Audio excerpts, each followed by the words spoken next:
টুপি পরা, জুব্বা পরা, কুর্তা পরা, 5 ওয়াক্ত নামাজ আদায় করা, হালাল খাওয়া, নবীজি যা করেছেন, যা করতে বলেছেন সেই অনুযায়ী চলা, এটা হচ্ছে সুন্নতে রাসূল। ঠিক না ঠিক? নবীজিকে ইত্তেবা, নবীজিকে অনুসরণ করা। সাহাবায়ে কেরাম দুনিয়ার সবচাইতে বড় মুত্তাকি ছিলেন, কারণ তার নবীজিকে পরিপূর্ণ অনুসরণ করেছেন। ঠিক কিনা জোরে বল। যে যত বেশি সুন্নতের ইত্তেবা করবে সে তত বড় মুত্তাকি। জোরে বলুন সুবহানাল্লাহ। সে তত বড় আল্লাহর ওলি। ঠিক না ঠিক? তত বড় আল্লাহর ওলি। রাজার বাগ শরীফের মামদু মুর্শিদ কিবলা আলাইহিস সালাম এত মর্যাদা, এত সম্মান কিভাবে লাভ করেছেন? উনি মাথার তালুর থেকে পায়ের তলা, চলার থেকে চলা ফেরা, ওঠা বসা, খাওয়া দাওয়া, এমন কোন বিষয় নাই উনি সুন্নতের খেলাফ কাজ করেন। একটাও সুন্নতের খেলাফ কাজ করেন না, প্রত্যেকটা সুন্নত মোতাবেক করেন। জোরে বলুন সুবহানাল্লাহ। নিজে করেন না, লক্ষ লক্ষ কোটি কোটি মানুষের মধ্যে আজকে সুন্নত গুলো জারি করে দিচ্ছেন। ঠিক কিনা জোরে বলেন। আন্তর্জাতিক সুন্নত মোবারক প্রচার কেন্দ্র তৈরি করে সুন্নতি বিষয়গুলো কিতাব থেকে বের করে করে, শুধু বের করে না, নিজে তৈরি করে মানুষের দরজায় দরজায় পৌঁছায় দিচ্ছেন। জোরে বলুন সুবহানাল্লাহ। কেন দিচ্ছেন? ওনার টাকার প্রয়োজন নাই, ওনার পয়সার প্রয়োজন নাই। আল্লাহ পাক ওলি আল্লাহদেরকে কুদরতি রিজিক দান করে থাকেন। ঠিক কিনা জোরে বলেন। ওনারা মানুষের টাকা পয়সার মুহতাজ না, ওনারা মানুষকে এগুলো পৌঁছায় দেন, মানুষ যেন এই সুন্নতের রঙের রঙিন হয়ে মুত্তাকি হয়ে যেতে পারে, আল্লাহর ওলি হয়ে যেতে পারে, পরকালে নাজাত পেতে পারে। সুবহানাল্লাহ। ঠিক না ঠিক? কাজে সুন্নত যদি জানতে চান, রাজার বাগ শরীফের যারা আছে ওনাদের সাথে যোগাযোগ করবেন। যোগাযোগ করে একটা একটা করে সুন্নত গুলো আমল করার চেষ্টা করেন, কারণ মুত্তাকি না হলে আল্লাহর কাছে কোনো সম্মান নাই। মুত্তাকি হতে হবে। হাতেম আসেম রহমতুল্লাহ বলেন, হুজুর আমি তখন থেকে সুন্নতের উপর আমল করলাম, সুন্নতের খেলাফ সবকিছু আমি ছেড়ে দিলাম। সুবহানাল্লাহ বলো। আবু বকর শিবলি রহমতুল্লাহ বলেন, আপনি খুব উত্তম মাসালা শিক্ষা করেছেন, গুরুত্বপূর্ণ মাসালা শিক্ষা করেছেন। আমার নবীর সুন্নতের উপর আমল করা এটাই হচ্ছে সবচাইতে বড় আমল। জোরে বলুন সুবহানাল্লাহ। ঠিক না ভাই? ঠিক। আপনার কয় নাম্বার? 6 নাম্বার মাসালাটা কি? 5 নাম্বার গেল, 6 নাম্বার মাসালাটা কি? হুজুর আমি আবার ফিকির করলাম, আবার চিন্তা করলাম, গবেষণা করলাম। মানুষ মানুষের বিরোধিতা করে, শত্রুতা করে, করে না? এক মানুষ আরেক মানুষের শত্রুতা করে না? ক্ষতি করে না? মানুষ মানুষের শত্রুতা করে, বিরোধিতা করে। কিন্তু আল্লাহ পাক কোরআন শরীফে কি বলেছে? মানুষের শত্রুটা কে? মানুষের শত্রু এখন মানুষ চিনে না। ঠিক না ব্যাটা? মানুষের শত্রু মানুষ চিনে না। আজকে চিনে যান শত্রু। মানুষের শত্রুকে আল্লাহ পাক কোরআন শরীফে কি বলেছেন? আমি তখন থেকে কোরআন শরীফ রিসার্চ করতে লাগলাম, গবেষণা করতে লাগলাম, তখন আমি একটা আয়াত শরীফ পেয়ে গেলাম। আল্লাহ পাক স্পষ্ট করে বলে দিয়েছেন, ইন্নাশ শাইতানা লাকুম আদুউন ফাত্তাখিযুহু আদুওয়া। আল্লাহ বলছেন ইবলিস শয়তান, ইবলিস শয়তান মানুষের জিনের সবচাইতে বড় শত্রু। ঠিক কিনা জোরে বলেন। কে? জোরে বলেন কে? কোন মানুষ মানুষের শত্রু অর্থাৎ মুসলমান মুসলমানের শত্রু, এটা আল্লাহ কোরআন শরীফে বলেন নাই। বরং কোরআন শরীফে বলা হয়েছে এক মুসলমান আরেক মুসলমানের, এক মুসলমান আরেক মুসলমানের ভাই। ভাই বা শত্রুতা হতে পারে না। ঠিক কিনা জোরে বলে। এক মুসলমান আরেক মুসলমানের শত্রু হতে পারে না। মুসলমানের প্রথমত শত্রু হচ্ছে জিনের মধ্যে ইবলিস শয়তান, সমগ্র মানুষের শত্রু। ঠিক কিনা জোরে বলে। কে? ইবলিস শয়তান। আর 2 নাম্বার হচ্ছে মানুষের সবচাইতে বড় শত্রু মানুষের মধ্যে 2 নম্বরে, প্রথম হচ্ছে ইহুদি, দ্বিতীয় হচ্ছে মুশরিক, মূর্তি পূজক। ঠিক না? ঠিক কিনা? 1 নাম্বার ইহুদি, 2 নাম্বার মূর্তি পূজক মুশরিক। অর্থাৎ এক কথায় সমস্ত কাফের গুলো, বিধর্মী গুলো মুসলমানের শত্রু। ঠিক কিনা জোরে বলে। না ভুল বললাম? কিন্তু আজকে মুসলমান তাদের শত্রু চিনে না, কাফের মুশরিকদেরকে বন্ধু মনে করে। জোরে বলেন নাউজুবিল্লাহ। কাফের মুশরিকদের আমলগুলো এখন আমল করতে তাদের মজা লাগে। নাউজুবিল্লাহ বলেন। কাফের মুশরিককে মহব্বত করতে মজা লাগে। নাউজুবিল্লাহ বলেন। ঠিক না ব্যাঠিক? না ভুল বললাম? এই যে বিশ্বকাপ গেল, বিশ্বকাপ উন্মাদনা, বিশ্বকাপ উন্মাদনা, পাগল। এই পাগলের দল কি করছে জানো? বিশ্বকাপে বিশাল পতাকা, বাড়ি বিক্রি করে, গাড়ি বিক্রি করে, ব্যাংকের টাকা ভেঙে নিজের বাড়ির থেকে শ্বশুর বাড়ি পতাকা টানায়। জোরে বলেন নাউজুবিল্লাহ। মাইলকে মাইল পতাকা টানাচ্ছে, কোটি কোটি টাকার কাপড় নষ্ট হয়েছে এই পতাকায়, ঠিক কিনা জোরে বলেন। সারা বাংলাদেশে এই পতাকা উড়েছে, কোটি কোটি টাকার পতাকা, এই কাপড় নষ্ট করেছে পতাকার পিছনে। এই টাকাগুলো গরিব মিসকিনকে দিলে লাভ হতো, ঠিক কিনা জোরে বলেন। নেক কাজে ব্যয় করতে পারতো, ঠিক কিনা। এটা কি নেক কাজে ব্যয় হয়েছে? গুনার কাজে ব্যয় হয়েছে, ঠিক কিনা। হারাম খেলার জন্য ব্যয় হয়েছে। মেসি আর নেইমার রোনালদো করতে করতে পাগল হয়ে গেছে, নাউজুবিল্লাহ বলে। মেসিকে মহব্বত করে, নেইমারকে মহব্বত করে, রোনালদোকে মহব্বত করে, মেসির জন্য জান দিতে পারবে। জোরে বলেন নাউজুবিল্লাহ। এই মুসলমানের বাচ্চা, মুসলমানের সন্তান মেসির জন্য জান দিতে পারবে, কিন্তু আমার নবীর জন্য জীবন দিতে পারে না, ঠিক কিনা জোরে বলেন। আল্লাহর জন্য জীবন দিতে পারে না, ইসলামের জন্য জীবন দিতে পারে না, একটা কাফেরের জন্য জীবন দিতে পারে। জোরে বলেন নাউজুবিল্লাহ। এই কাফেরের গেঞ্জি গায়ে দিয়ে দিয়ে ঘুরে, কাফেরের ছবি বুকে নিয়ে নিয়ে ঘুরে, আমি মেসিকে মহব্বত করি, নাউজুবিল্লাহ। নবীজি বলেন আল মারউ মা মান আহাব্বা, যে যাকে মহব্বত করবে তার সাথেই তার হাসর নাসর হবে। মহব্বত কাকে করবেন আপনাকে ফিকির করতে, আপনি কাকে মহব্বত করছেন? মেসিকে, নেইমারকে। মেসির আর্জেন্টিনায় মুসলমানের আজান দেওয়া নিষেধ, জোরে বলেন নাউজুবিল্লাহ। নেইমারের ব্রাজিলে আল্লাহর নাম নেওয়া নিষেধ, জোরে বলেন নাউজুবিল্লাহ। জার্মানিতে মুসলমানের পর্দা করা নিষেধ, মসজিদ বানানো নিষেধ। ফ্রান্সে আল্লাহর নবীর ব্যঙ্গচিত্র তৈরি করে, জোরে বলেন নাউজুবিল্লাহ। আজকে তাদেরকে সমর্থন করে মুসলমান, নাউজুবিল্লাহ বলবেন না। এমনিতেই খেলাধুলা হারাম, খেলাধুলাকে সমর্থন করা হারাম, কুল্লু লাইবিন হারাম। আবার কাফেরদেরকে সমর্থন করে, জোরে বলেন নাউজুবিল্লাহ। অথচ আল্লাহ বলছেন কাফেররা হচ্ছে মুসলমানের সবচাইতে বড় শত্রু। এই কাফেরগুলো 24 ঘন্টা ফিকির করে কি করে দুনিয়ার থেকে মুসলমানকে নিশ্চিহ্ন করে দেওয়া যায়, কি করে আল্লাহর কোরআন দুনিয়ার থেকে তুলে দেওয়া যায়, কি করে ইসলাম দুনিয়ার থেকে তুলে দেওয়া যায়, কি করে মুসলমানের ঈমানগুলো নষ্ট করা যায়, আমলগুলো নষ্ট করা যায়। 24টা ঘন্টা কাফেরগুলোই ফিকির করে, ঠিক কিনা জোরে বলেন। 24 ঘন্টা আপনি বুঝেন না, আমি বুঝি না, কিন্তু 24 ঘন্টা ফিকির করতেছে। এই খেলাধুলা, গান বাজনা, ফেসবুক, ইউটিউব, ইন্টারনেট, স্মার্টফোন, এগুলোর মাধ্যম দিয়ে আজকে মুসলমানদের ঈমান আমল শেষ করে দিচ্ছে, ঠিক কিনা জোরে বলে। মুসলমানদেরকে জাহান্নামের পথ দেখাচ্ছে, মুসলমান ফিকির করে না, কেউ এগুলোর প্রতিবাদ করে না। অনেক ওয়াজ হয়, অনেক বক্তৃতা হয়, অনেক আলেম ওলামা আছে, অনেক পীর মাশায়েখ আছে, এগুলোর বিরুদ্ধে কেউ বলে না। একমাত্র রাজারবাগের পীর সাহেব কেবলা আল ইহসান আল বাইনাত পত্রিকায় ওনার বক্তব্যের মাধ্যমে উনি দার্থ কণ্ঠে এই সমস্ত হারাম নাজায়েজ বাতিলের বিরুদ্ধে বলে যাচ্ছেন, জোরে বলুন সুবহানাল্লাহ।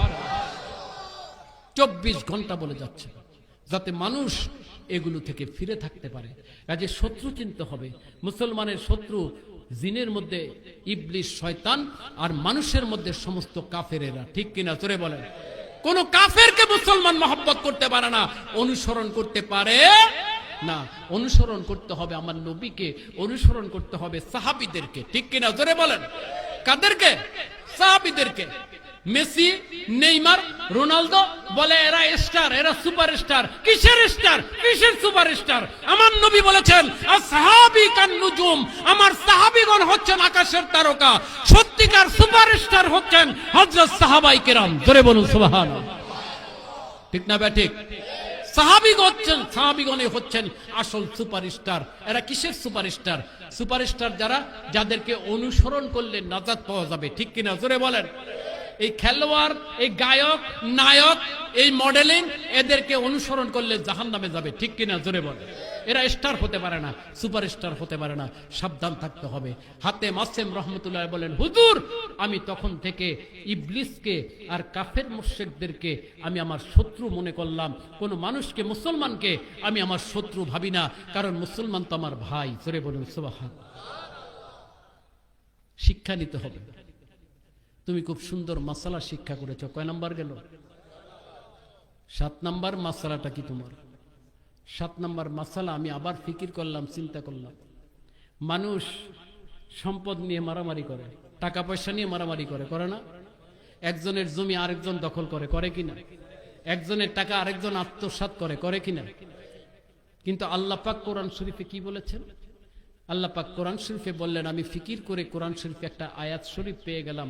আল্লাহ পাক স্পষ্ট বলে দিয়েছেন, নাহনু কসামনা বাইনাহুম মাঈশাতান ফিল হায়াতিদ দুনিয়া। সুবহানাল্লাহ। আমার আল্লাহ বলছেন, নাহনু কসামনা, আমি আল্লাহ পাক বন্টন করে দিয়েছি, বন্টন করে দিয়েছি দুনিয়াবি জিন্দেগিতে তোমার যা কিছু দরকার সব আমি আল্লাহ বন্টন করে দিয়েছি। জোরে বলুন সুবহানাল্লাহ। আপনি দুনিয়ায় কয়দিন থাকবেন আমার আল্লাহ জানেন কি জানেন? তে কয়দিনে আপনার কি লাগবে না লাগবে আল্লাহ জানেন কি জানেন? যার যেটা লাগবে আমার আল্লাহ সেটা বন্টন করে দিয়েছেন। সুবহানাল্লাহ বলুন।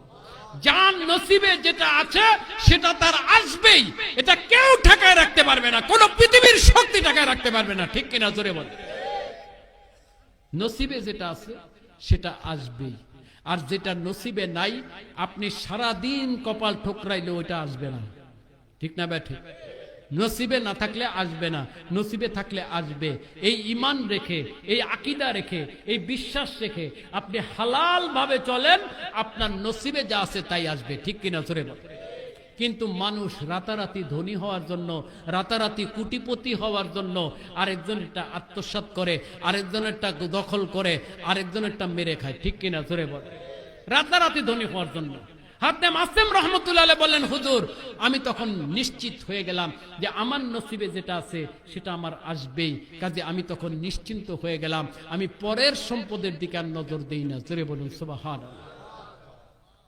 খুব সুন্দর মাসালা শিক্ষা করেছে। কয়টা বলল? তোমার শেষ 8 নাম্বার মাসালাটা কি বলো আমাকে? 8 নাম্বার মাসালা।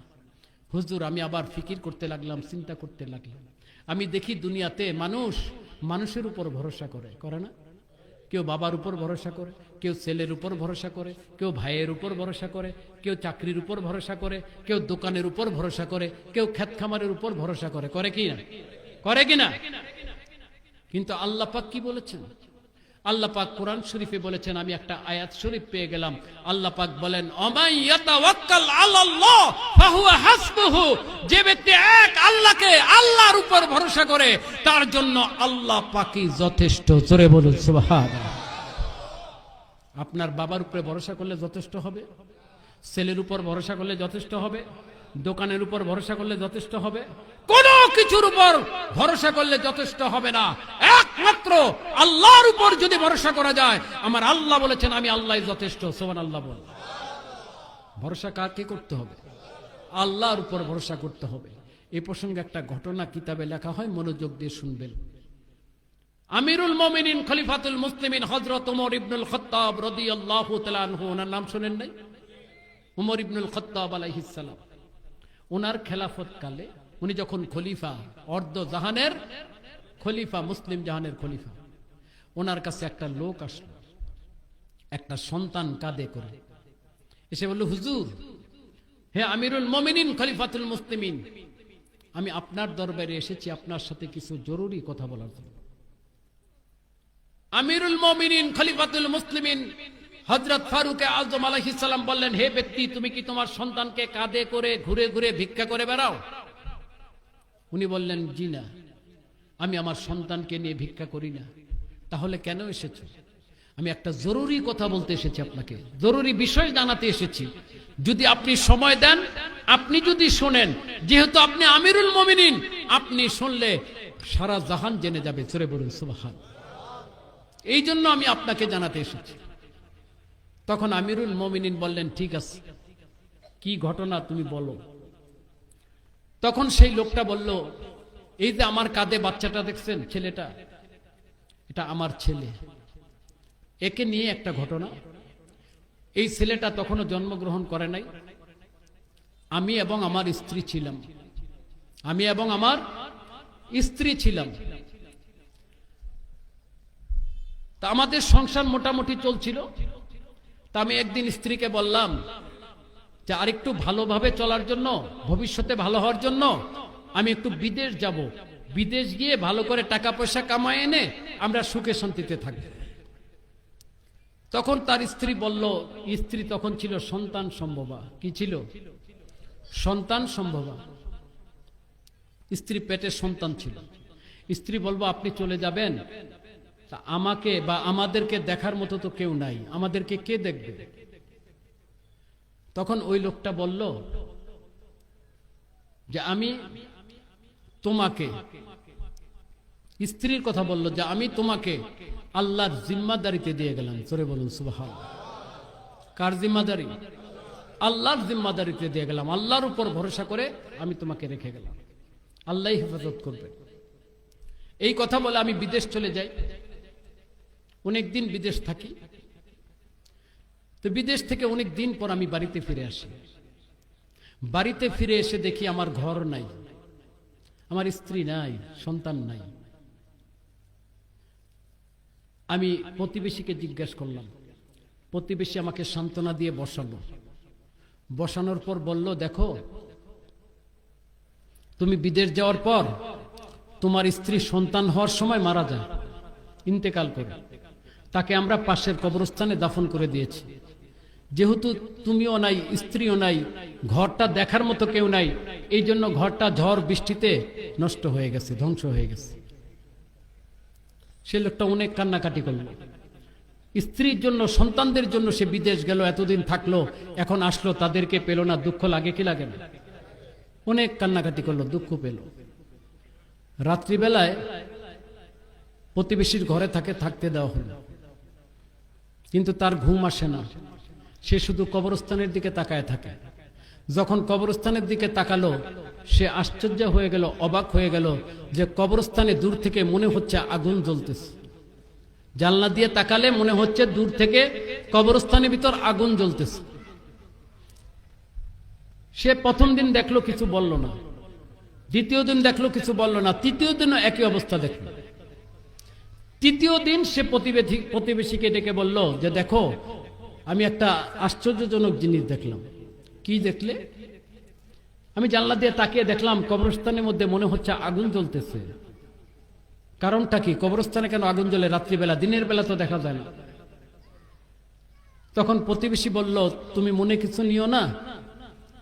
সান্ত্বনা দিয়ে বলল, তুমি মনে কিছু নিও না, তোমার স্ত্রীকে আমরা যেই দিন দাফন করেছি সেই দিন থেকে দেখি কবরস্থানে আগুন জ্বলে, সেই দিন থেকে দেখি কবরস্থানে আগুন জ্বলে। ওই লোকটা আরো কান্নাকাটি করলো। আমার স্ত্রী তো নেককার ছিল, পরহেজগার ছিল, পর্দানসীন ছিল, পর্দার খেলাপ কোনো কাজ তো সে করে নাই, স্বামীর অনুগত ছিল, স্বামীর কথা মতো চলতো, আমি তো তার প্রতি সন্তুষ্ট। তাহলে আমার স্ত্রী কবরে কেন আগুন জ্বলবে, বা স্ত্রীকে দাফন করার পর থেকে কেন কবরে আগুন জ্বলবে? সেই রাত্রটা চলে গেল, দিনটা চলে গেল। আবার যখন রাত্র আসলো, দেখছে আগুন জ্বলছে। তখন ওই লোকটা ঘরের দরজা খুলে একা একই কবরস্থানের দিকে আগায় গেল, দেখার জন্য যে আসলে কি, কার কবরে আগুন জ্বলে বা কি ঘটনাটা দেখার জন্য গেল। যত কাছে যায় মনে হচ্ছে আগুন না, আলো জ্বলতেছে। জোরে বলুন সুবহানাল্লাহ। আস্তে আস্তে সে স্ত্রীর কবরের পাশে গেল। কবরের পাশে গিয়ে দেখে যে স্ত্রীর কবর থেকেই আলো বের হচ্ছে। সুবহানাল্লাহ বলো। কি বের হচ্ছে? আলো বের হচ্ছে। দূর থেকে মনে হয় আগুন জ্বলতেছে, আসলে আলো বের হচ্ছে। ওই লোকটা আস্তে আস্তে স্ত্রীর কবরের কাছে গেল। কবরের কাছে গিয়ে দেখে যে স্ত্রীর কবরের বুক বরাবর একটা ছিদ্র, ওই ছিদ্র দিয়ে আলোটা বের হয়ে আসছে কবর থেকে। জোরে বলুন সুবহানাল্লাহ। কবরের ভিতর একটা বাতি জ্বলতেছে। কি জ্বলতেছে? বাতি জ্বলতেছে কবরের মধ্যে। সে ছিদ্র দিয়ে উকি দিল। উকি দিয়ে দেখলো তার স্ত্রী মারা গেছে, কিন্তু তার বুক দুটা জিন্দা আছে। স্ত্রী মারা গেছে, কিন্তু তার বুক দুটা জিন্দা আছে। একটা সন্তান সেই বুকের উপর হামাগুড়ি খাচ্ছে। জোরে বলুন সুবহানাল্লাহ। দুধ পান করছে, হামাগুড়ি খাচ্ছে। তখন গায়েবের থেকে নেদা হলো, গায়েবের থেকে আওয়াজ হলো। কি আওয়াজ হলো? গায়েবের থেকে নেদা হলো, গায়েবের থেকে আওয়াজ হলো যে হে ব্যক্তি, তুমি তোমার সন্তানকে, স্ত্রীকে না, সন্তানকে তুমি আমার জিম্মাদারিতে দিয়ে গিয়েছিলে। তুমি বলেছিলে যে আমার সন্তানকে আল্লাহ পাক দেখবেন, আল্লাহ হেফাজত করবেন। তুমি তোমার সন্তানকে আমার জিম্মাদারিতে দিয়ে গিয়েছিলে। বিদেশে যাওয়ার সময় আমি তোমার সন্তানকে হেফাজত করেছি। এই সন্তান কবরে জন্মগ্রহণ করেছে, কবরের মধ্যে মায়ের বুকের দুধ পান করে সে এখন বড় হয়েছে। এখন তোমার সন্তানকে তুমি নিয়ে যাও। তোরে বলুন সুবহানাল্লাহ। সে হাত বাড়ালো, ছিদ্রটা বড় হয়ে গেল, সন্তানটা তার কোলে চলে আসলো, বাতিটা নিভে গেল, কবরটার ছিদ্রটা বন্ধ হয়ে গেল। তোরে বলুন সুবহানাল্লাহ। সে ব্যক্তি বলল, হে আমিরুল মুমিনিন, খলিফাতুল মুসলিমিন, এই সন্তান হচ্ছে সেই সন্তান যে কবরের মধ্যে জন্মগ্রহণ করেছে, লালিত পালিত হয়েছে। জোরে বলুন সুবহানাল্লাহ। আমার আল্লাহ পারেন কি পারেন? পারেন কি পারেন না? আমার আল্লাহ বলেছেন, ওমাই ইয়াতাওয়াক্কাল আলাল্লাহ ফাহুয়া হাসবুহু, যে আল্লাহর উপর ভরসা করে তার জন্য আল্লাহই যথেষ্ট। জোরে বলুন সুবহানাল্লাহি বিহামদিহি। যে আল্লাহর উপর ভরসা করবে তার জন্য কে যথেষ্ট? আল্লাহ পাকই তার জন্য যথেষ্ট। যে আল্লাহ পাকের উপর ভরসা করবে, জোরে বলুন সুবহানাল্লাহি বিহামদিহি। কাজে ভরসা করতে হবে কার উপর? জোরে বলেন কার উপর? আল্লাহ পাকের উপর। উনি আল্লাহর উপর ভরসা করে সন্তানকে রেখে গেছেন, আল্লাহ পাক সন্তানকে কুদরতি ভাবে হেফাজত করেছেন। জোরে বলুন সুবহানাল্লাহ।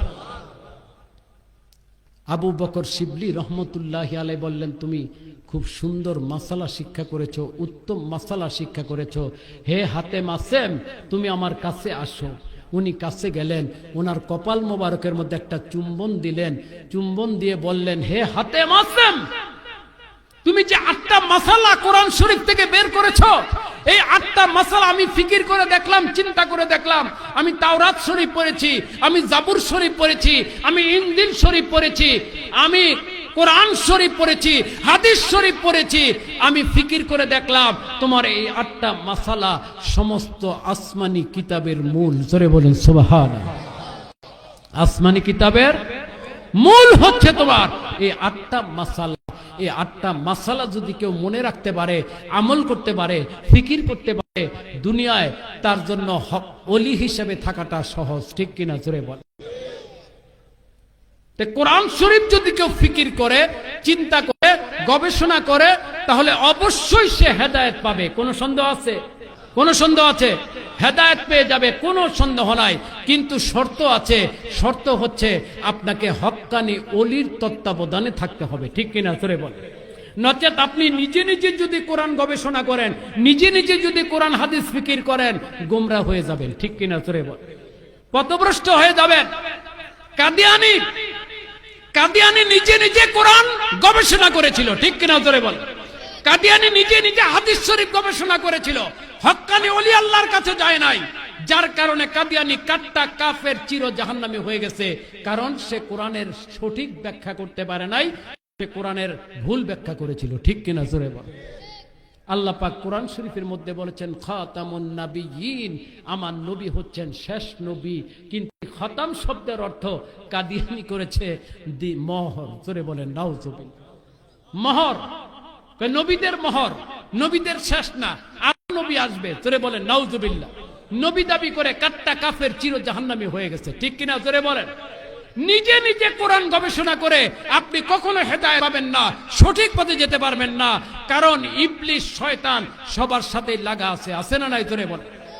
এই জন্য বাইজিদ বুস্তামি রহমতুল্লাহ আলাই, জুনায়েদ বাগদাদি রহমতুল্লাহ আলাই, ইমাম গাজ্জালি রহমতুল্লাহ আলাই, আরো অনেকে বলেছেন, মান লাইসা লাহু শাইখুন ফাশাইখুহু শাইতানুন, যার কোনো শায়েখ নাই, যার কোনো মুর্শিদ কিবলা নাই, হক্কানি রব্বানি ওলির কাছে যে যায় নাই, তার মুর্শিদ, তার শায়েখ হচ্ছে ইবলিস, শয়তান। জোরে বলেন নাউজুবিল্লাহ। কে? ইবলিস, শয়তান। কে? ইবলিস, শয়তান তার শায়েখ, তার ওস্তাদ, তার মুর্শিদ, তাকে চালায়, তাকে পথ প্রদর্শন করে ইবলিস। জোরে বলেন নাউজুবিল্লাহ। এই জন্য আল্লাহ পাক কোরআন শরীফের মধ্যে বলেন, ইয়া আইয়ুহাল্লাযীনা আমানুত্তাকুল্লাহ ওয়া কুনু মা'আস সাদিকিন, হে ঈমানদার বান্দারা, আল্লাহকে ভয় করো এবং সাদিকিনদের সঙ্গে হয়ে যাও। জোরে বলুন সুবহানাল্লাহ। কাদের? সাদিকিনদের সঙ্গে হয়ে যাও। আল্লাহ কিন্তু বলেন নাই মাওলানা সাহেবের সঙ্গী হও, মুফতি সাহেবের সঙ্গী হও, মুহাদ্দিস সাহেবের সঙ্গী হও, খতিব সাহেবের সঙ্গী হও। এই কথা বলেছেন?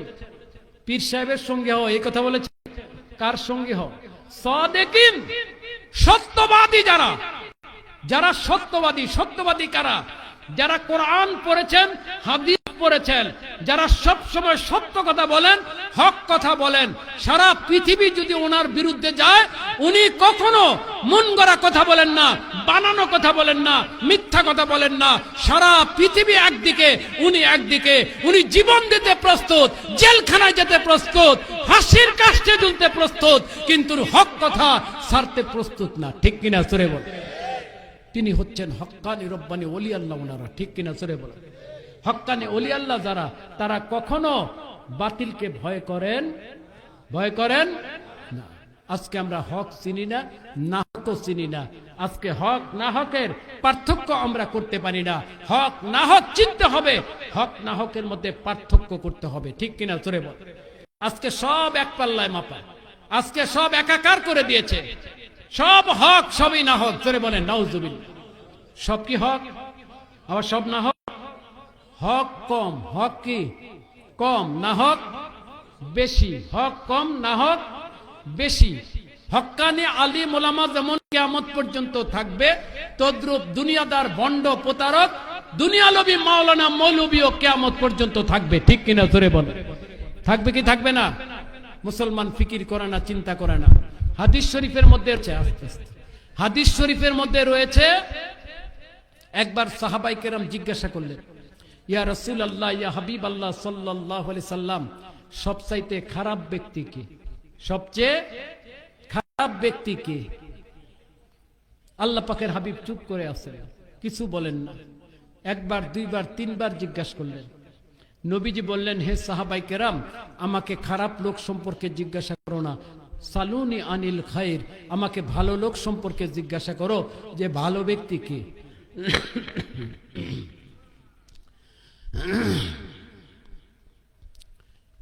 তখন সাহাবাই কেরাম বললেন, ইয়া রাসূলুল্লাহ, ইয়া হাবিব আল্লাহ সাল্লাল্লাহু আলাইহি সাল্লাম, আমরা যদি খারাপ লোক না চিনি তাহলে আমরা তার থেকে দূরে থাকবো কিভাবে? ঠিক না ব্যাঠিক?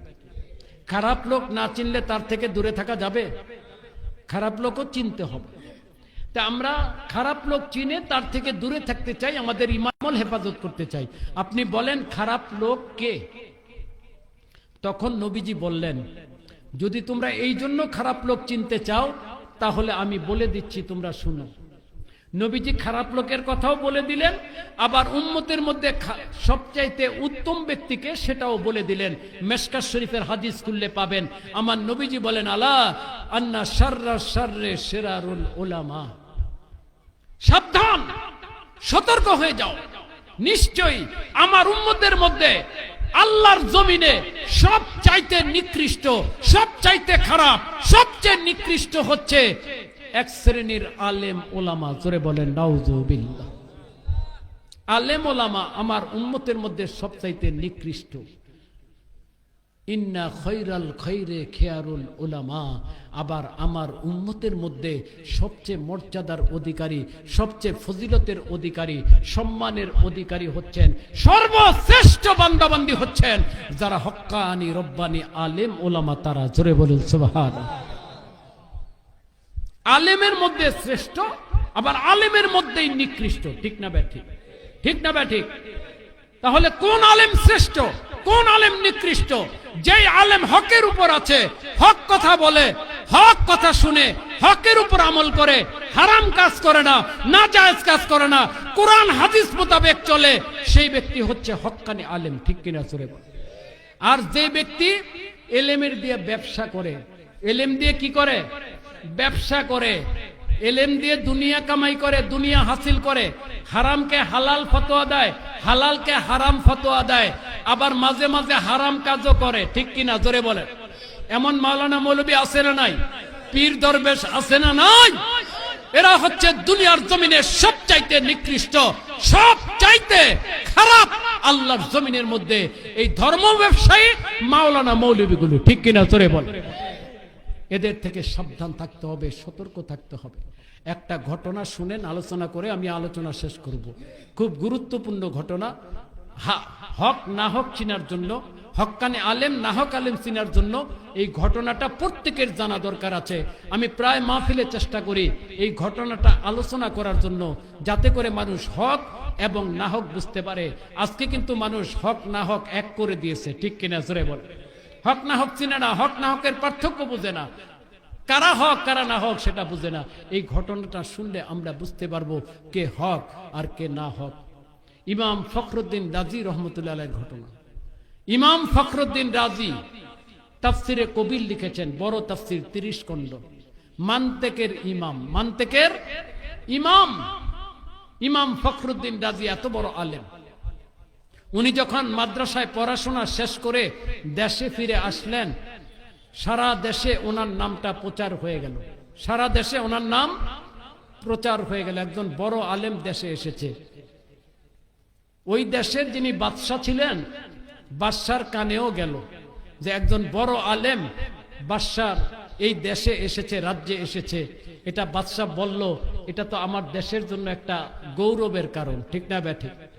আপনার এলাকায় যদি হক্কানি আলেম থাকে, আপনি গৌরব করবেন না, ফখর করবেন না যে আমার এলাকায় একজন হক্কানি আলেম আছেন? জোরে বলুন সুবহানাল্লাহ। তা বাদশা মন্ত্রীকে ডেকে বলল, হে মন্ত্রী, তুমি এক কাজ করো, সারা দেশে মাইকিং করে দাও, সারা দেশে প্রচার করে দাও। কি প্রচার করবে? যে প্রচার করে দাও ইমাম ফখরুদ্দিন রাজি অমুক দিন অমুক সময় আমার এই শাহী দরবারে আসবে, ওয়াজ করবে, শাহী দরবারে ওয়াজ করবে। তুমি মাইকিং করে দাও, প্রচার করিয়ে দাও। খুব মনোযোগ দিয়ে শুনবেন, আলোচনা আর বেশি দীর্ঘ হবে না। আমরা ইনশাআল্লাহ একটু পরে মিলাদ শরীফ পড়ব, আখিরি মোনাজাত হবে। তাবারুকেরও ব্যবস্থা আছে, আমরা সবাই তাবারুক নিয়ে যাব। রাজি আছি তো ইনশাআল্লাহ? তাবারুক অত্যন্ত বরকতপূর্ণ খাদ্য। মিলাদুন নবীর তাবারুক হচ্ছে সর্বশ্রেষ্ঠ তাবারুক। সুবহানাল্লাহ বলো। যে যেই নিয়তে খাবেন ওই নিয়তটাই পুরা হয়ে যাবে। সুবহানাল্লাহ বলো। বিশ্বাস হয়? ঈমান রাখতে হবে। আমার নবীর মিলাদুন নবীর তাবারুক। সুবহানাল্লাহ বলেন। কাজে তাবারুক না নিয়ে কেউ যাব না। রাজি আছে তো ইনশাআল্লাহ? তো ফখরুদ্দিন রাজি রহমতুল্লাহ আলাইহি ওয়াজ করবে, তুমি মাইকিং করে দাও। মন্ত্রী সারা দেশে মাইকিং করে দিল, প্রচার করে দিল, ইমাম ফখরুদ্দিন রাজি অমুক দিন অমুক সময় বাদশার শাহী দরবারে ওয়াজ করবে, নসিহত করবে। মাইকিং হয়ে গেল, প্রচার হয়ে গেল। একদিন বাদশাহ মন্ত্রীকে ডেকে বলল, হে মন্ত্রী, তুমি যাবে ইমাম ফখরুদ্দিন রাজি রহমতুল্লাহ দরবারে গিয়ে ওনাকে শুধু জানায় আসবে যে আমি বাদশাহ, আমি সারা দেশে প্রচার করেছি, মাইকিং করেছি, আপনি আমার এই দরবারে ওয়াজ করবেন, এটা ওনাকে জানায় আসবে। তো মন্ত্রী গেল, গিয়ে বলল, হুজুর, বাদশাহ তো সারা দেশে প্রচার করেছেন, মাইকিং করেছেন। কি মাইকিং করেছেন? আপনি অমুক দিন অমুক সময় বাদশার দরবারে ওয়াজ করবেন, নসিহত করবেন। এটা তো সম্মানের ব্যাপার, ঠিক না ব্যাঠি? সম্মানের ব্যাপার না? বাদশার দরবারে ওয়াজ করবে, সম্মানের ব্যাপার না? কিন্তু ইমাম ফখরুদ্দিন রাজি রহমতুল্লাহ বলেন, হে মন্ত্রী, তুমি এটা কি বলছো? ওয়াজ করব আমি, নসিহত করব আমি, প্রধান অতিথি আমি জানি না। আমাকে না জানিয়ে বাদশা সারা দেশে ঘোষণা দিলেন আমি বাদশার দরবারে ওয়াজ করব, নসিহত করব। বাদশা ভাবলেন কিভাবে যে বাদশা বললেই আমি বাদশার দরবারে চলে যাব? আমি কি বাদশার কিনা গোলাম? আমি কি বাদশার কিনা গোলাম যে বাদশা বললেই আমি বাদশার দরবারে চলে যাব? অন্য কোন মৌলবী হলে বলতো, বাপ রে বাপ, ভালো সুযোগ পাওয়া গেছে, ঠিক না ভাই? ঠিক, লাভ দিয়ে উঠতো, ঠিক কিনা জোরে বলে? লাভ দিয়ে উঠতো। বাদশা বলতে হবে কেন? আমি যাব বাদশার দরবারে দৌড়াইয়া, জোরে বলেন নাউজুবিল্লাহ। অন্য মৌলবী হলে, ঠিক কিনা জোরে বলেন? এখন হেলিকপ্টারে উঠতে পারলে মনে করে কত কিছু হয়ে গেছে, জোরে বলেন নাউজুবিল্লাহ। আছে না নাই? ইমাম ফখরুদ্দিন রাজি রহমতুল্লাহ বলেন, বাদশা কিভাবে ভাবলেন যে বাদশা বললেই আমি বাদশার দরবারে চলে যাব?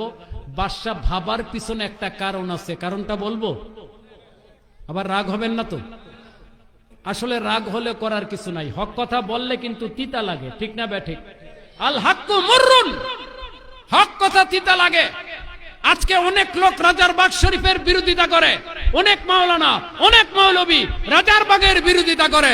কেন করে? রাজারবাগের পীর সাহেব কেবলা হক কথা বলেন, তাদের গায়ে লাগে, ঠিক কিনা জোরে বল। তাদের আতে ঘা লাগে, তাদের ব্যবসা বন্ধ হয়ে যায়, তাদের মুখ সম্মোচন হয়ে যায়, ঠিক কিনা জোরে বলেন। দুনিয়াদার দুনিয়ালবী মাওলানা মৌলবীদের মুখ সম্মোচন হয়ে যায় রাজারবাগের পীর সাহেব কেবলার কথায়।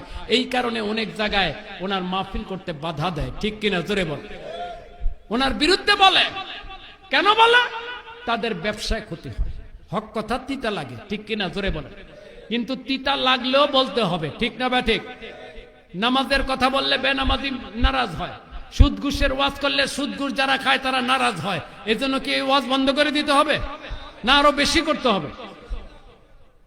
এই জন্য বলছি, বাদশা যে ভাবলো ফখরুদ্দিন রাজিকে বলার আগেই চলে আসবে, ভাবার পিছনে কারণটা হলো ওই সময়কার যত বড় বড় মাওলানা ছিল, মুফতি ছিল, মুহাদ্দিস ছিল, মাদ্রাসার মুহতামিম ছিল, প্রিন্সিপাল ছিল, খতিব ছিল, দলের আমির ছিল, ইসলামী দলের আমির আছে না নাই জোরে বলেন?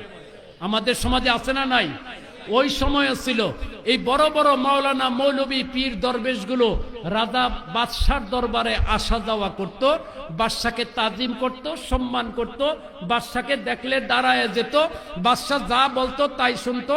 বাদশা যদি বলতো হারামটাকে হালাল বানাও, হারামটাকে হালাল বানাতো।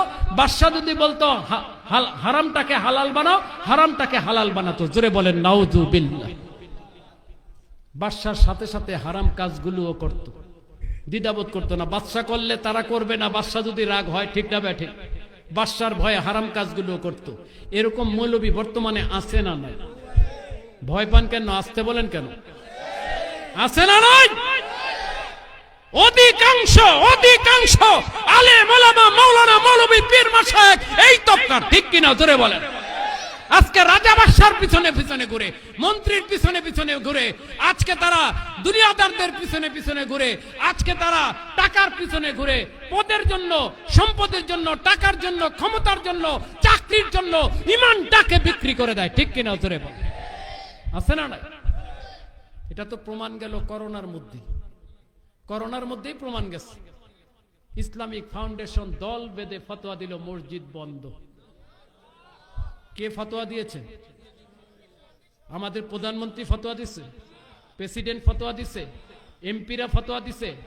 ইসলামিক ফাউন্ডেশন দল বেঁধে একদল মাওলানা মৌলবী পীর দরবেশ মুফতি মুহাদ্দিস সিগনেচার করলো মসজিদ বন্ধ রাখতে হবে। জোরে বলেন নাউযুবিল্লাহ।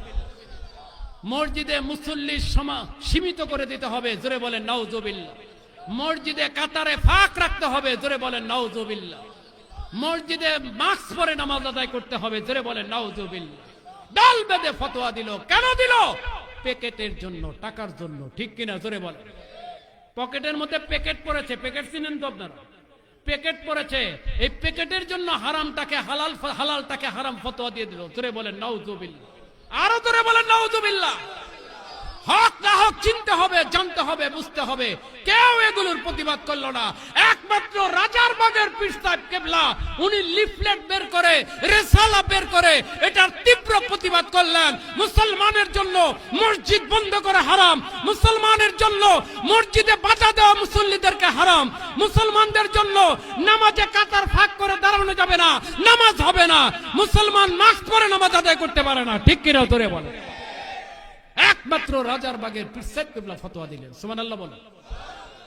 তাহলে একজন হকের বিরুদ্ধে ফতোয়া দিলেন আর হাজার হাজার না হক, তাহলে হক বেশি না না হক বেশি? না হক বেশি, হক কম থাকবে, ঠিক না ব্যাঠিক? কাজে হকটা চিনতে হবে, জানতে হবে। রাজারবাগের পীর সাহেব কেবলা টাকার লোভ করেন নাই, ক্ষমতার লোভ করেন নাই। উনি প্রধানমন্ত্রী বা প্রেসিডেন্টের গ্রেফতারি পরোয়ানাকে উনি ভয় করেন নাই, ঠিক কিনা জোরে বলেন। মৃত্যু তো একদিন বরণ করতেই হবে। আমি না হক কথা বললেই কি মৃত্যু থেকে বাঁচতে পারবো? বাঁচতে পারবো?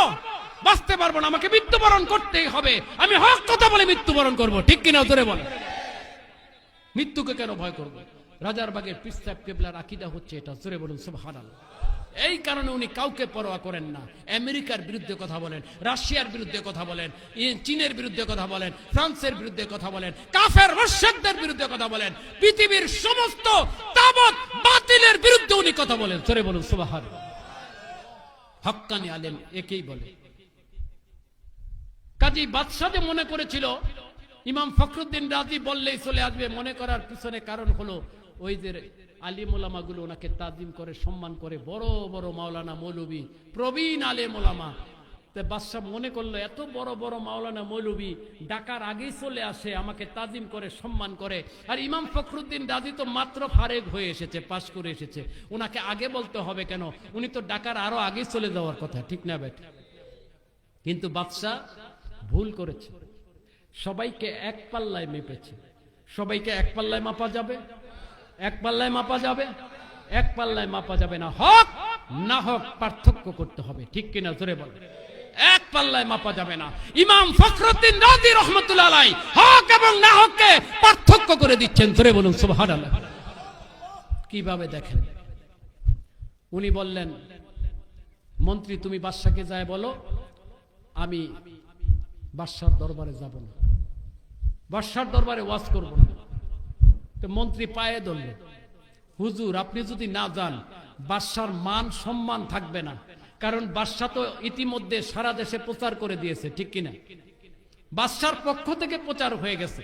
এখন যদি উনি না আসেন, প্রধান অতিথি না আসেন, মান সম্মান থাকবে? আপনারা মাহফিল করলেন, প্রধান অতিথি দাওয়াত দিলেন, প্রধান অতিথি যদি না আসে মান সম্মান থাকবে? যারা মাহফিলের আয়োজন করেছে তাদের মান সম্মান থাকবে? তো মন্ত্রী পায়ে ধরল, হুজুর আপনি রাজি হয়ে যান, আপনি যেই শর্ত দিবেন ওই শর্তেই মানবে। ইমাম ফখরুদ্দিন রাজি কিছু ফিকির করলেন, চিন্তা করলেন, চিন্তা করে বললেন ঠিক আছে আমি যাব, শর্ত আছে। কি শর্ত? আমাকে বাদশার দরবারে পালকিতে করে নিতে হবে। কিসে করে? পালকিতে করে নিতে হবে। দেখো বাদশা রাজি আছেন কিনা। তো মন্ত্রী আসলো, এসে বলল বাদশা নামদার, উনি তো প্রথম আসতে রাজি হন নাই, আমি ওনার পায়ে পড়লাম, উনি শর্ত দিয়েছেন। কি শর্ত? শর্ত হচ্ছে ওনাকে আপনার দরবারে পালকিতে করে আনতে হবে। বাদশা তো এই কথা শুনে তেলে বেগুনে জ্বলে উঠল, বলে কি? কত বড় বড় মাওলানা মৌলবী ডাকার আগে চলে আসে না নাই? মাওলানা মৌলবী গুলো ডাকার আগে চলে আসে, আমাকে তাজিম করে সম্মান করে, পারলে আমার পালকি বহন করে, আমাকে পালকি দিয়ে নিয়ে যায়, আর ওনাকে আমার দরবারে পালকিতে করে আনতে হবে। রাগের মাথায় যা বলার তাই বললেন। বাদশা তো বলতে পারেন, ঠিক না বেঠিক? রাগের মাথায় যা বলার তাই বললেন। মাথাটা যখন ঠান্ডা হলো, উনি নিজেই ফিকির করলেন যে উনি যদি এখন না আসেন বাদশার মান সম্মান, তো বাদশা তো মান সম্মানকে বেশি ভয় পায়। আমি প্রচার করলাম আর উনি আসলেন না, সম্মানটা থাকবে? ঠিক আছে যাও, বলে দাও ওনাকে পালকিতে করে আনা হবে। মন্ত্রী গেলেন, হুজুর সুসংবাদ। কি সুসংবাদ? আপনাকে পালকিতে করেই নেওয়া হবে। উনি বলেন এত খুশি হওয়ার কোনো কারণ নাই, আবার আরেকটা শর্ত আছে। কি শর্ত? এবার শর্ত হচ্ছে আমাকে তো পালকিতে করে নিতেই হবে। ওই পালকির একদিকে বাদশা থাকবে, আরেকদিকে তুমি মন্ত্রী, দুইজনে কাঁধে করে আমার পালকি বাদশার দরবারে নিতে হবে। দেখো তোমার বাদশা রাজি আছেন কি? হাসার বিষয় না, ফিকিরের বিষয়, চিন্তার বিষয়, ঠিক না বে ঠিক? হক না হক বুঝতে হবে, ফিকির করতে হবে। আমরা হক না হক চিনি না। এবার মন্ত্রী চিন্তা করলে এই কথা কেমনে বলবো, বলতে তো হবেই। বাদশাকে জানালো, বাদশা আগের চাইতে বেশি জ্বলে উঠল। জ্বলা শেষ, জ্বলা শেষ। হঠাৎ করে বলল, হে মন্ত্রী, আজকে আমার কাছে একটা বিষয় স্পষ্ট হয়ে গেছে। আসলে আল্লাহ পাক বাদশার নসিবে হেদায়েত রেখেছিলেন। জোরে বলুন সুবহানাল্লাহ। কি রেখেছিলেন? হেদায়েত। আল্লাহ যাকে হেদায়েত করতে চান তার অন্তর থেকে অহংকারের পর্দাটা সরায় দেন। সুবহানাল্লাহ বলুন। একটা বান্দার মধ্যে যতক্ষণ অহংকার থাকে ততক্ষণ সে হেদায়েত লাভ করতে পারে না, ঠিক কিনা জোরে বল। রাজা বাদশার দরবারে অহংকার বেশি, ঠিক কিনা? রাজা বাদশার অন্তরে অহংকার বেশি, ক্ষমতার দাপট। কিসের দাপট? ক্ষমতার দাপট দেখায়, অহংকারে বাঁচে না। রাজা বাদশা তার অহংকার আছে, আছে না? আল্লাহ পাক পর্দাটা সরায় দিলেন, অহংকারের পর্দাটা সরায় দিলেন। এখন তার কাছে একটা জিনিস স্পষ্ট হয়ে গেল। বাদশাহ মন্ত্রীকে ডেকে বলল, হে মন্ত্রী, আজকে আমি একটা বিষয় সুস্পষ্টভাবে জানতে পারলাম। সেটা কি বাদশাহ? সেটা হচ্ছে আমার দরবারে যে মাওলানা মৌলবীগুলো আসে, আমাকে তাজিম করে, আমাকে তাকরিম করে, আমাকে সম্মান করে, আমি যা বলি তাই শুনে আমার কথায় উঠে আমার কথায় বসে, এই মাওলানা মৌলবী পীর দরবেশ এরা একজনও হক্কানি আলেম না। ঠিক না বেঠিক? এরা একজন হক্কানি আলেম না, এরা দুনিয়াদার, এরা দুনিয়া লোভী, এরা টাকার জন্য, পয়সার জন্য, ক্ষমতার জন্য আমার কাছে আসে, আমাকে তাজিম করে। ঠিক কিনা? ইমাম ফখরুদ্দিন রাজি রহমতুল্লাহ আলাইহি হচ্ছেন সত্যিকার আলেম, সত্যিকার নায়েবে নবী, ওয়ারাসাতুল আম্বিয়া। হাদিস শরীফে যে বলা হয়েছে আল উলামা ওয়ারাসাতুল আম্বিয়া, আলেমগণ নবীগণের ওয়ারিস। এই সত্যিকার ওয়ারিস নায়েবে নবী হক্কানি আলেম হচ্ছেন ইমাম ফখরুদ্দিন রাজি। জোরে বলুন সুবহানাল্লাহ। আমার কাছে এটা স্পষ্ট হয়ে গেছে। আর হক্কানি আলেমের খেদমত করা এটা নসিবের ব্যাপার। কিসের ব্যাপার? কিসের ব্যাপার? হক্কানি আলেমের খেদমত করা নসিবের ব্যাপার। আজকে মুসলমান আলিম ওলামাদের সম্মান জানান, আলিম ওলামাদের মর্যাদা বুঝে না, হক্কানি রব্বানি আলিম ওলামাদের সাথে বেয়াদবি করে, গুস্তাখি করে। জোরে বলে নাউযুবিল্লাহ। আছে না নাই? হক্কানি আলেমদেরকে তাজিম করতে হবে, সম্মান করতে হবে। কারণ নায়েবে নবী ওয়ারাসাতুল আম্বিয়া, হক্কানি আলেমকে যে সম্মান করলো সে স্বয়ং আমার নবীকে সম্মান করলো। জোরে বলুন সুবহানাল্লাহ। নাজাত পাবে কি পাবেন? তার জন্য নাজাতের দরজা খোলা। সুবহানাল্লাহ বলেন।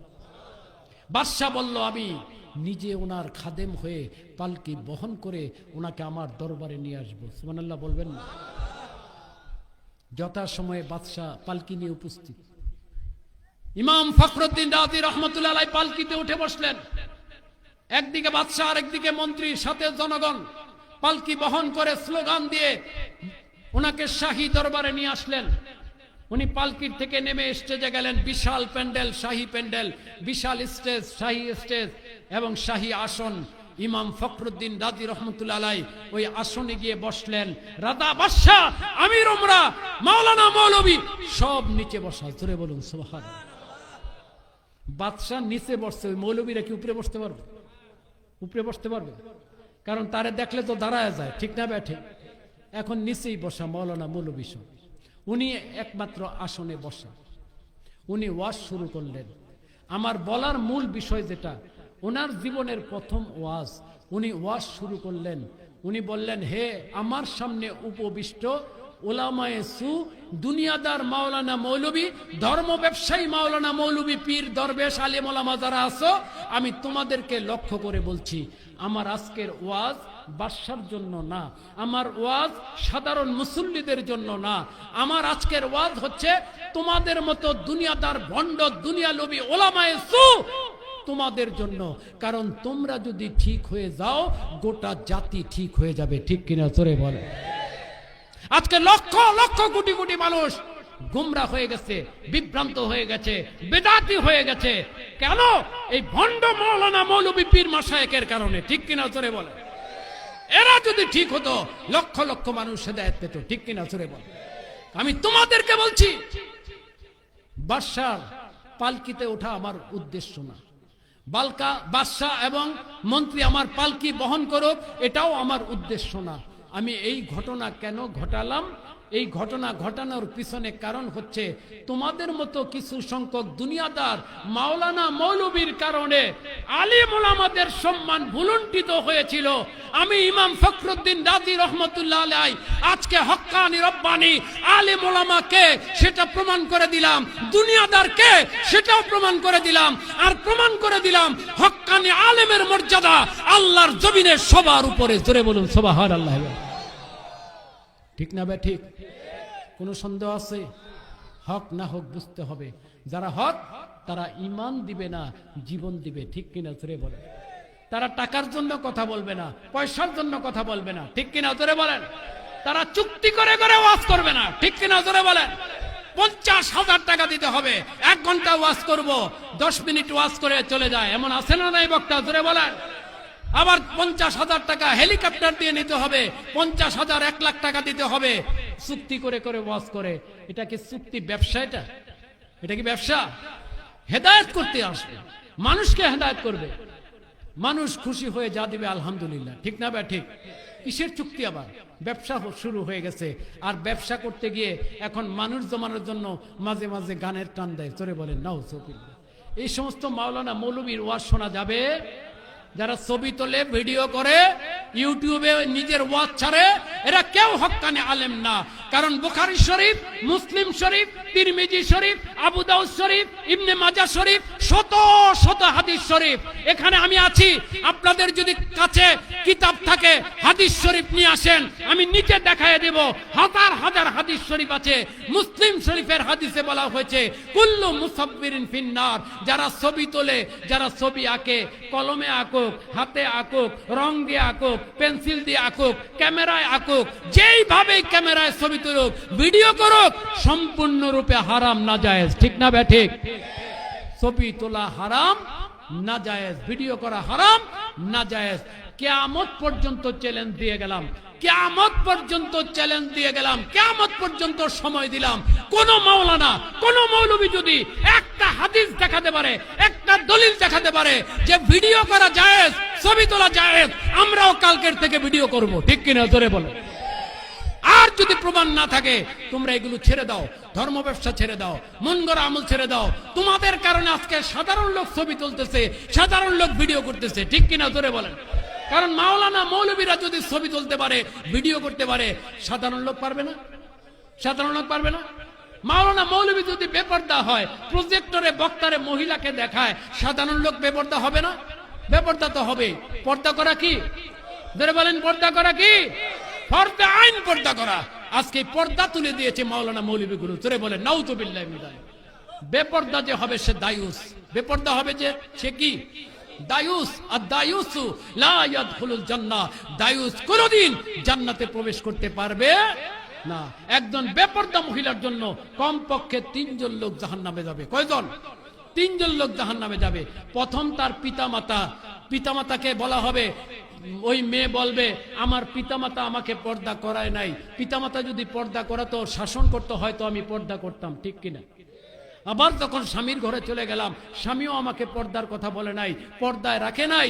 যদি স্বামী পর্দার কথা বলতো, হয়তো আমি পর্দা করতাম, ঠিক কিনা? তোরে বলে।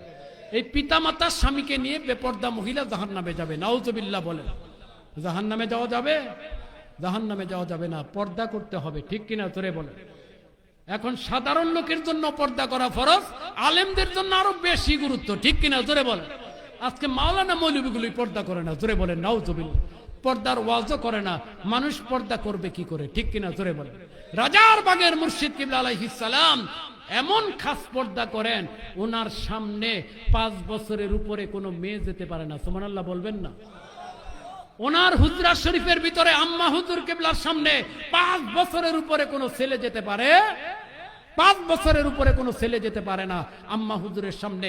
ওনারা ছোট ছোট বাচ্চারা, আমাদের ছোট ছোট বাচ্চারা পর্যন্ত বোরকা পরে। জোরে বলুন সুবহানাল্লাহ।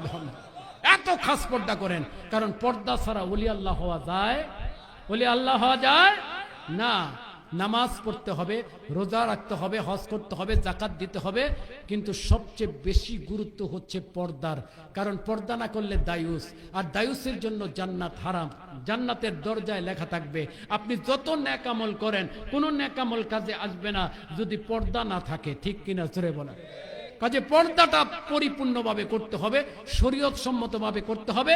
আর এই জন্য এই যে বিষয়গুলো আমি বললাম, কোরআনের উপর আমল করা, আকীদা বিশুদ্ধ করা, সুন্নত মোতাবেক আমল করা, কোরআন হাদিসের উপর ফিকির করা, গবেষণা করা, হক্কানি আলেম হওয়া, মুত্তাকি হওয়া, এগুলো সব নির্ভর করে একজন হক্কানি ওলির দরবারে যাওয়ার সাথে। জোরে বলুন সুবহানাল্লাহ।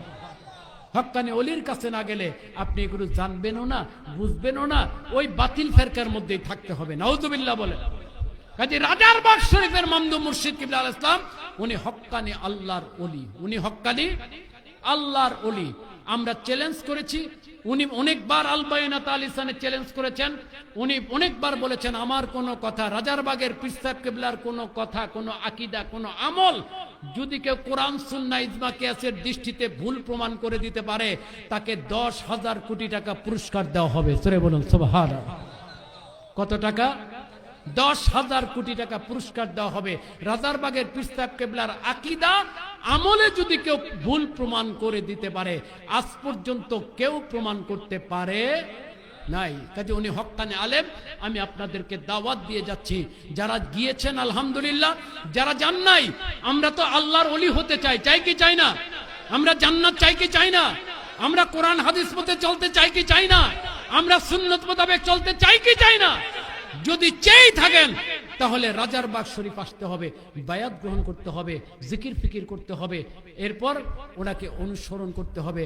তাহলে হক্কানি রব্বানি আলিম ওলামা আল্লাহর ওলি হওয়া যাবে। সবাই বলি আমিন।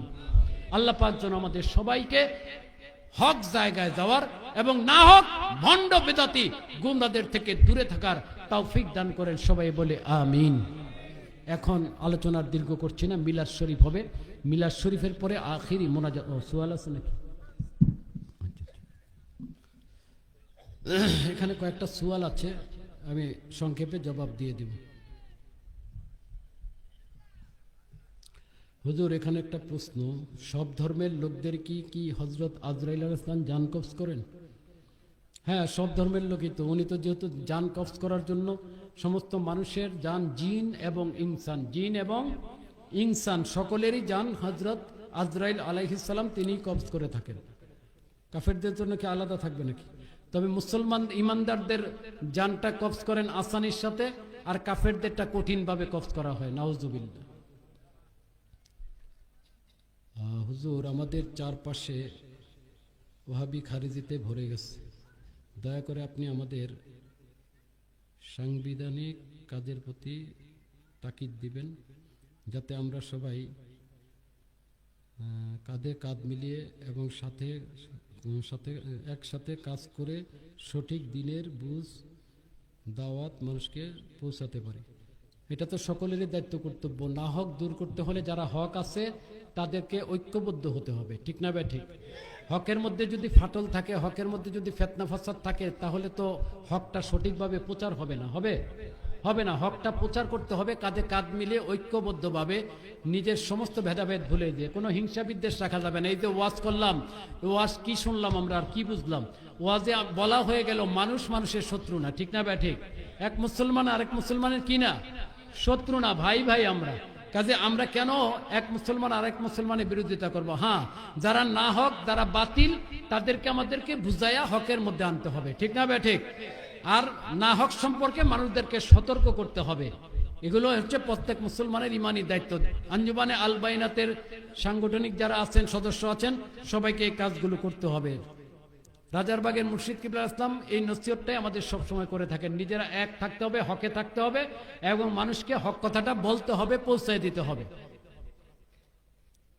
যে সমস্ত বক্তা ওয়াজ মাহফিল ভিডিও করে তাদের ওয়াজ শোনা, এটা তো আলোচনা করলামই। ছবি তোলা হারাম, যারা ছবি তোলে ভিডিও করে এদের ওয়াজ শোনা যাবে না। এরা দুনিয়াদার ভণ্ড প্রতারক। দলিল দিতে হবে, যদি জায়েজ থাকে তাহলে দলিল দিতে হবে, ঠিক না ভাই? ঠিক। বিনা দলিলে কোনো কাজ করা যাবে না।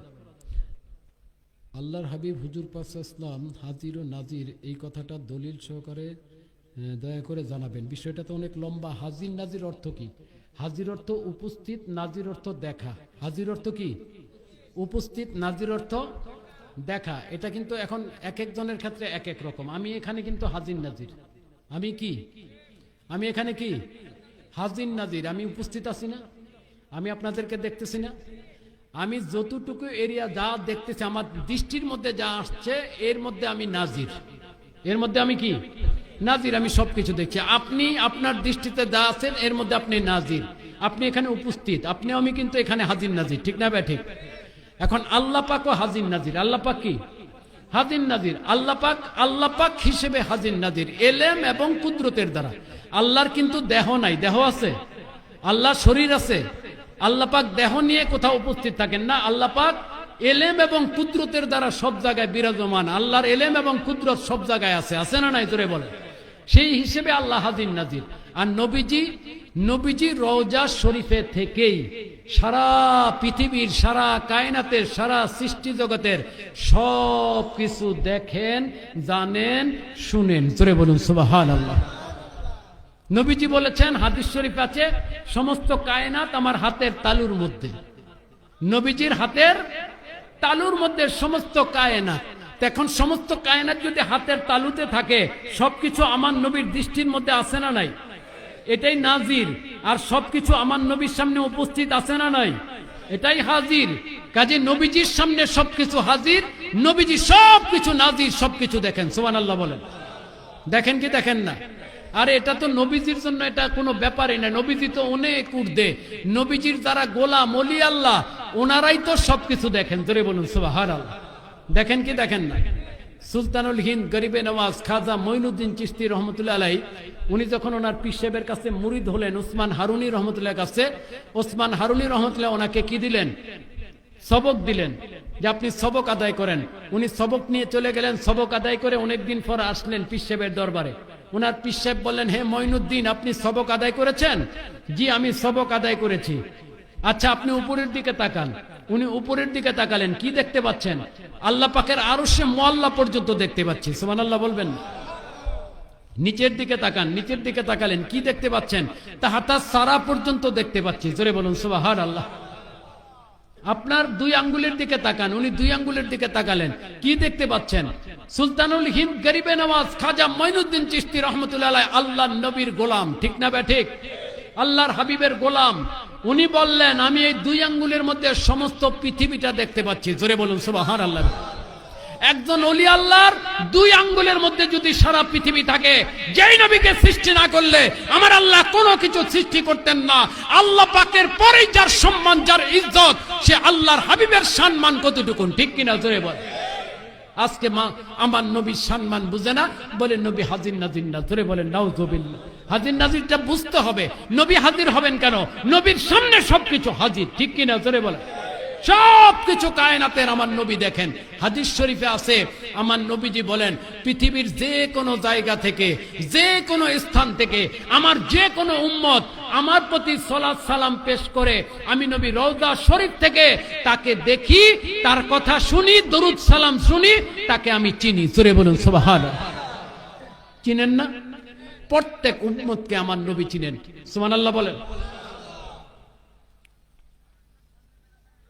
এখানে আরেকটা প্রশ্ন দেওয়া হয়েছে, ঈদে মিলাদুন্নবী ইসলাম পালন করা জায়েজ, সেটা আমি মানি, তবে জানার বিষয় হলো যারা মানে না তাদের পিছনে নামাজ পড়া যাবে কিনা। যারা ঈদে মিলাদুন্নবী স্বীকার করে না তাদের পিছনে নামাজ হবে না। কারণ মিলাদুন্নবী যদি কেউ স্বীকার না করে, সে নবীকেই স্বীকার করলো না। জোরে বলেন নাউযুবিল্লাহ। কারণ মিলাদুন্নবী অর্থ কি? মিলাদুন্নবী অর্থ আমার নবীর জন্ম, ঠিক না ঠিক? মিলাদুন নবী অর্থ নবীর জন্ম। এখন যদি বলে আমি মিলাদুন নবী মানি না, তার মানে কি সে নবীর জন্মই স্বীকার করলো না। জোরে বলেন নাউযুবিল্লাহ। নবীর জন্ম যদি স্বীকার না করে ঈমান থাকবে? তার পিছে নামাজ হবে? নামাজ হবে না। আর নবীর আগমনে খুশি প্রকাশ করা ফরজ। নবীর আগমনে খুশি হওয়া কি ফরজ? কারণ নবীকে পেয়ে যদি কেউ খুশি না হয়, ঈমান থাকবে? নবীকে পেয়ে খুশি না হলে ঈমান থাকবে? নবীকে পেয়ে খুশি হতে হবে, খুশি হওয়াটা ফরজ। খুশি হয় নাই একমাত্র ইবলিস শয়তান, ঠিক কিনা? জোরে বলেন। নবীর আগমনে খুশি হতে পারে নাই। যারা ঈদে মিলাদুন নবী মানে না, তারা ইবলিসের চেলা, তাদের পিছে নামাজ হবে। আল্লাহু আকবার। এটা কি আল্লাহু আকবার? ছাত্র আচ্ছা, মিলাদ কিয়াম যারা করে না বা মানে না তাদের পিছনে নামাজ আদায় করা যাবে কিনা। যারা করে না, না করলে সেটা আলাদা বিষয়, কিন্তু যদি অস্বীকার করে তাহলে কোরআন হাদিস অস্বীকার করলো, ঠিক না ঠিক? কারণ মিলাদ কিয়াম কোরআন হাদিস দ্বারা প্রমাণিত। মিলাদ কিয়াম কি কোরআন হাদিস দ্বারা প্রমাণিত। কাজে মিলাদ কিয়ামকে যদি কেউ অস্বীকার করে, সে কোরআন হাদিস অস্বীকার করলো। কাজে কোরআন হাদিস অস্বীকার করলে ঈমান থাকবে না। মৃত ব্যক্তির জন্য 7 দিনে 40 দিনে মিলাদ মাহফিল ও ফকির মিসকিন প্রতিবেশীদের খাওয়ানো জায়েজ আছে কিনা। নিষেধ আছে কোথাও? কোরআন শরীফে নিষেধ আছে, হাদিস শরীফে নিষেধ আছে। মানুষকে খাওয়ানোর আদেশ আছে, আছে না নাই? তোরে বল। সাহাবাই কেরাম, হাদিস শরীফে আছে, ফিকহের কিতাবে আছে, সাহাবাই কেরাম ওনাদের আত্মীয় স্বজন মারা গেলে ফকির মিসকিনকে, গরিবদেরকে এবং আলিম উলামাদেরকে খাদ্য খাওয়াতেন। জোরে বলুন সুবহানাল্লাহ। খাদ্য খাওয়াতেন। কাজে 7 দিনের দিন করতে হবে শর্ত না, 40 করতে হবে শর্ত না, আবার 3 দিনের দিন করতে হবে শর্ত না। যদি 3 দিনের দিন করে করতে পারে, 7 দিনও করতে পারে, 40 করতে পারে, না জায়েজ না, কিন্তু এটা শর্ত করা যাবে না, ঠিক না ঠিক? ওই দিনই করতে হবে এমন কোনো না, তবে ওই দিন করা যায় কি যায় না, নিষেধ নাই, কোরআন হাদিসের কোথাও কি নাই, নিষেধ নাই। বরং মানুষ মারা গেলে দোয়া দরুদ পড়া, আলিম ওলামাদেরকে খাওয়ানো, গরিব মিসকিনকে খাওয়ানো, এটা ফজিলতের কাজ। ধরে বলুন সুবহানাল্লাহ বিহামদিহি। এটা নিষেধ করা হয় নাই। নিষেধ হলে দলিল দিতে হবে, কোথায় নিষেধ আছে। দলিল ছাড়া কোনো কথা বলা যাবে। আল্লাহ পাক যেন আমাদের সবাইকে লিখে তো দেন। আচ্ছা, একটা সোয়াল দেওয়া হয়েছে যে জায়নামাজে যে কাবা শরীফ এবং মদিনা শরীফের ছবি আছে, ওই জায়নামাজে নামাজ পড়া যাবে কিনা। একটা জরুরি মাসালা, এটা গুরুত্বপূর্ণ মাসালা। আজকে অনেকে না জানার কারণে ওই জায়নামাজে কাবা শরীফ, মদিনা শরীফ, মসজিদের ছবি থাকে না, ওগুলির উপরে দাঁড়ায় নামাজ পড়ে। জোরে বলেন নাউজুবিল্লাহ। এগুলোর উপরে দাঁড়ায় নামাজ পড়া কি নাই, জায়েজ নাই। কারণ কাবা শরীফের উপরে পা রাখা, মদিনা শরীফের রওজার উপরে পা রাখা জায়েজ আছে? ইমান থাকবে? ইমান থাকবে না। এটা কাফের মুশরিকদের একটা চক্রান্ত। এই জায়নামাজগুলো কিন্তু মুসলমানরা বানায় না, জায়নামাজ বানায় কাফের দেশেরা। কাফের দেশ, সেই আপনার কানাডা বানায়, অস্ট্রেলিয়া বানায়, জাপান বানায়। এরা এগুলো বানায়া তারা মানুষকে নেকের সুরতে ইমান নষ্ট করে। জোরে বলেন নাউজুবিল্লাহ। তারা মনে করছে, মানুষ মনে করবে কাবা শরীফের ছবি, মসজিদে নববীর ছবি, এটা থাকলে মনের মধ্যে খুব আসবে, নামাজটা ভালো মতো হবে। কিন্তু কাবা শরীফ আর মসজিদে নববী যে মুসলমানের পায়ের নিচে এনে দিয়েছে। জোরে বলেন নাউজুবিল্লাহ। অথচ মসজিদ, কাবা শরীফ এটা মাথার উপরে থাকবে। ঠিক না ঠিক? কাবা শরীফের দিকে পা দেওয়াই নিষেধ। আপনি বাংলাদেশ থেকেও কাবা শরীফের দিকে পা দেওয়া নিষেধ। কাবা শরীফ দেখেন আপনি? দেখা যায়? দেখা যায় না, তারপরও পা দেওয়া নিষেধ পশ্চিম দিকে। তারপরে মসজিদে নববীর দিকে পা দেওয়া নিষেধ। ঠিক না ঠিক? সাধারণভাবে মসজিদের ছাদে, সাধারণ যে মসজিদগুলো আছে, এই মসজিদের ছাদে বিনা কারণে ওঠা নিষেধ, মাকরু বলা হয়েছে। মসজিদের ছাদে ওঠা যাবে না, এটা মসজিদের হুরমত, সম্মান নষ্ট হয়। ঠিক না ঠিক? যদি নামাজ লোক ধরে না, নামাজের জন্য আপনি যেতে পারবেন, এছাড়া কোনো জরুরি কাজ থাকলে যেতে পারবেন। বিনা কারণে ঘরের বাড়ির ছাদে যেমন ঘোরাঘুরি করেন, কাপড় রোদ দেন, মসজিদের ছাদে সেটা করা যাবে। মসজিদের উপরে ওঠা নিষেধ, মসজিদের তাজিমের জন্য। কাজে মসজিদ, মাদ্রাসা, মসজিদ, মসজিদে নববী, কাবা শরীফ, এগুলো সম্মানিত বিষয়। এগুলো মাথার উপর রাখতে হবে, এগুলো পায়ের নিচে রাখা যাবে না। দেখা যায় এগুলো পা দিয়ে পারাচ্ছে, এগুলোর উপরে বসে আছে, এগুলোর উপর বাতাস ছাড়তেছে। জোরে বলেন নাউজুবিল্লাহ। ছাড়ে কি ছাড়ে না? তাহলে এই যে করতেছে, এগুলির সম্মান নষ্ট হচ্ছে কি হচ্ছে না? এটা কাফের মুশরিকদের চক্রান্ত। জায়নামাজ, প্লেন জায়নামাজ হচ্ছে খাস সুন্নত। খেজুর পাতা অথবা এক রঙের কাপড়, প্লেন জায়নামাজ, কোনো ছবি থাকবে না, সেটা হচ্ছে কি খাস সুন্নত। কারণ ছবি থাকলে, আঁকা বাঁকা এগুলো থাকলে হুজুরির বেগাত ঘটে। কিসের বেগাত ঘটে? হুজুরির বেগাত ঘটে। নবীজি একদিন নামাজ পড়তেছিলেন, ওনার ঘরে একটা পর্দা ঝুলানো ছিল, সামনে পর্দা ঝুলানো ছিল। ওই পর্দাটার মধ্যে ফুল ফল সিনারি ছিল, ফুল ফল সিনারি ছিল। তো নবীজি নামাজ বেঁধে আবার নামাজ ছেড়ে দিলেন। নামাজ ছেড়ে দিয়ে হযরত আয়েশা সিদ্দিকা আলাইহিস সালামকে বললেন, এই পর্দাটা আমার সামনের থেকে সরায় দেন। পর্দাটা ওনার সামনের থেকে সরায় দেওয়া হলো কেন? যেটা হুজুরির বেগাত ঘটায়। নবীজির হুজুরিকে বেগাত ঘটে? ব্যাঘাত ঘটে? এটা আমাদেরকে শিক্ষা দিলেন যে এগুলো সামনে থাকলে, লেখা থাকলে, ফল থাকলে, সিনারি থাকলে, এগুলো হুজুরিতে ব্যাঘাত ঘটে। এই যে প্লেন জায়নামাজ, সিনারি ছাড়া এক রঙের জায়নামাজ হলে, সাদা হোক অথবা আপনার অন্য কালারে হোক, লাল কালার, সবুজ কালার, কালো কালার ছাড়া এ অন্য যে কোনো কালারের হোক, জায়নামাজ ব্যবহার করবেন। এই কাবা শরীফ আর মসজিদ আছে, এগুলো ব্যবহার করবেন না। এগুলো ঘর থেকে আপনারা বের করে দিবেন অথবা দূরে সরায় দিবেন, অথবা এগুলো উপরে উঠায় রাখবেন। এগুলোকে সম্মান করবেন, এগুলোকে অসম্মান করা যাবে না। এটা ইমানের বিষয়, আকীদার বিষয়। কাজে আল্লাহ পাক সবাইকে তৌফিক দান করুন। সবাই বলে আমিন। সবাইকে একটু বিনীত অনুরোধ জানাচ্ছি, দয়া করে সামনের ভাই যারা আছেন একটু আগায় আসেন। পিছনের অনেক ভাই দাঁড়িয়ে আছে, আমরা সব ভাইদেরকে একটু সুযোগ দেই বসার জন্য। এখনই আমরা মিলাদ শরীফ হবে এবং তাবারক দেওয়া হবে। সবাই একটু সামনের দিকে আগান। সামনে যারা আছেন ভাইরা একটু আগান, পিছনের ভাইদেরকে একটু সুযোগ করে দেন। সবাই আগান, আগান, এদিকে ভাইরা আগান, আগায় আসেন একটু। পিছনের ভাইদেরকে একটু বসার সুযোগ করে দেই। এখন মিলাদ শরীফ হবে ইনশাল্লাহ। সবাই কাতার করে বসি ইনশাল্লাহ। পিছনে বামের দিকে জায়গা আছে, ডানের দিকেও জায়গা আছে। দয়া করে সামনের দিকে একটু আগায় আসেন। সবাই সবাই আগায় আসেন। সবাই ভিতরে আসেন, বাইরে থাকলে তাবারক দেওয়া হবে না। সবাই ভিতরে চলে আসেন, সবাই ভিতরে তাবারক দেওয়া হবে। সবাই চলে আসেন। সংক্ষিপ্ত সংক্ষিপ্ত আসসালামু আলাইকুম ওয়া রাহমাতুল্লাহি ওয়া বারাকাতুহু। আউযু বিল্লাহি মিনাশ শাইতানির রাজীম। বিসমিল্লাহির রাহমানির রাহিম। ইয়া আইয়ুহান নাস ক্বাদ জাআতকুম موعظة من ربكم وشفاء لما في الصدور وهدى ورحمة للمؤمنين. قل بفضل الله وبرحمته فبذلك فليفرحوا هو خير مما يجمعون. لقد جاءكم رسول من أنفسكم عزيز عليه ما عنتم حريص عليكم بالمؤمنين رؤوف رحيم. فإن تولوا فقل حسبي الله لا إله إلا هو عليه توكلت وهو رب العرش العظيم. ما كان محمد أبا أحد من رجالكم ولكن رسول الله وخاتم النبيين وكان الله بكل شيء عليما. إن الله وملائكته يصلون على النبي يا أيها الذين آمنوا صلوا عليه وسلموا تسليما.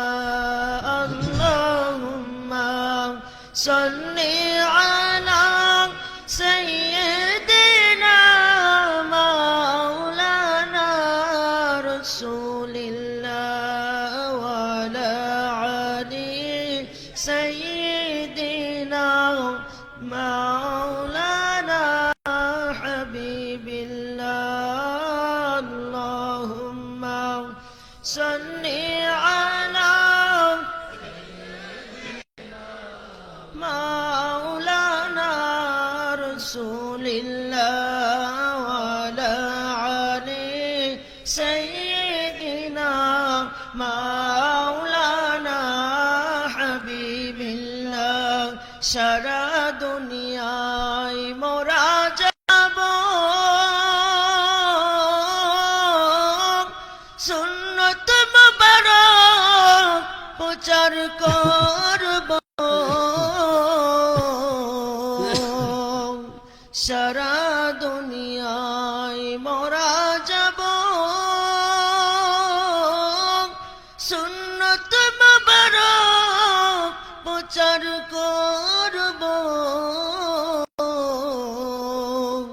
চীন হোক না বাংলাদেশ হোক না সেথায় হিন্দুস্তান মুর্শিদি ফরমানে মোরা দিতে রাজি জান কুরবান। আল্লাহুম্মা সাল্লি আলা সাইয়্যিদিনা মাওলানা রাসূলিল্লাহ ওয়া আলা আলি সাইয়্যিদিনা مولانا حبيب الله.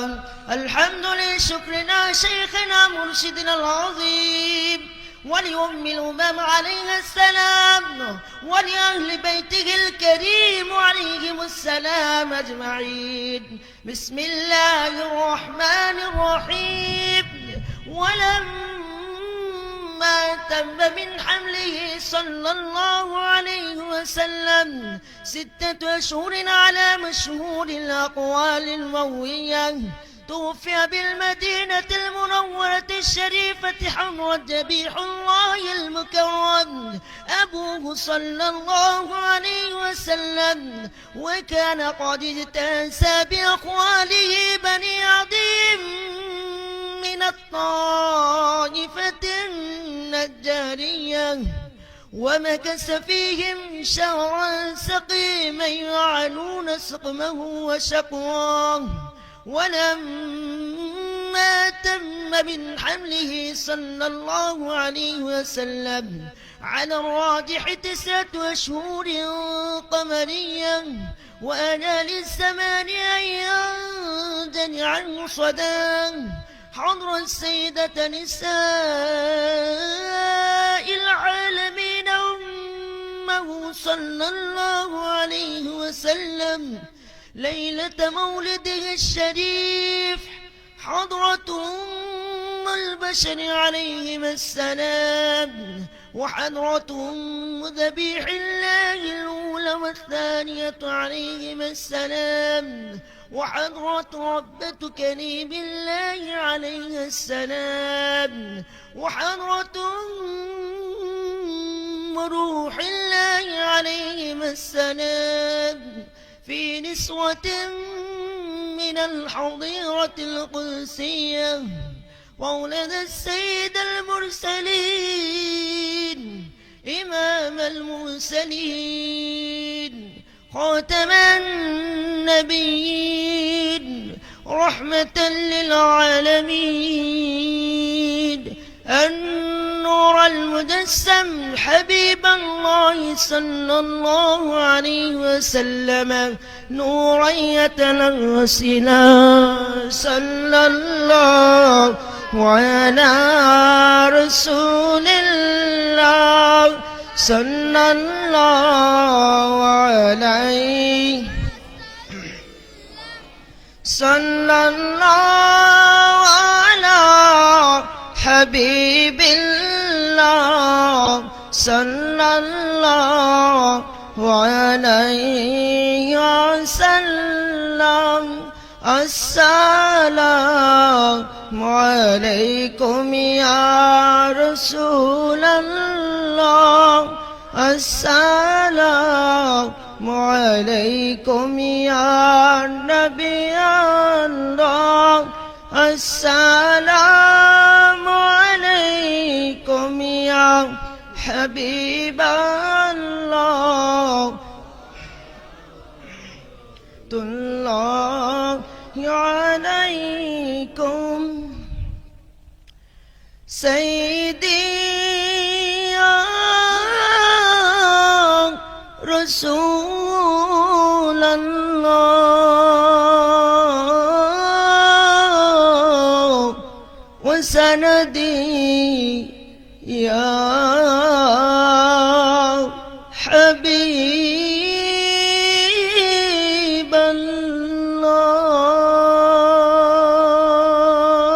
الله. आइए मेरे आका सलात और सलाम लीजिए इमाम ज़माना का, नात और सलाम लीजिए अहले बैत का, सलात और सलाम लीजिए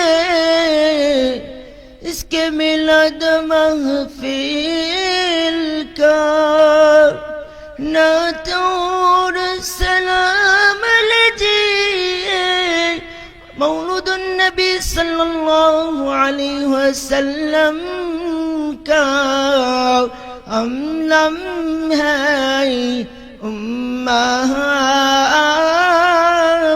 का। अस्सलामु अलैकुम या रसूल अल्लाह, अस्सलामु अलैकुम या नबी अल्लाह, अस्सलामु अलैकुम या हबीब अल्लाह, सलावतुल्लाह সালাতুল্লাহি আলাইকুম ইয়া রাব্বি সাল্লাল্লাহু আলাইহি বিজারাত মাদ্রাসাল পারওয়াজদা আব্দুল ওয়ালাকাল উলাবি কামালি জামালি হাসানাত জামিয়া। একটু কাতার হয়ে বসেন সবাই, কাতার কাতার করে বসলে তাবারুক দিতে সুবিধা হবে। সকালে একটু কাতার ধরে বসে যান। সবাই একটু কাতারবদ্ধ হয়ে বসি, সবাই যার যার অবস্থান থেকে কাতারবদ্ধ হয়ে বসি, তাহলে তবরকটা দিতে সুবিধা হবে। পিছনের ভাইদের জায়গা হচ্ছে না, একটু সবাই একটু চেষ্টা করি জায়গা দিয়ে দেওয়ার জন্য।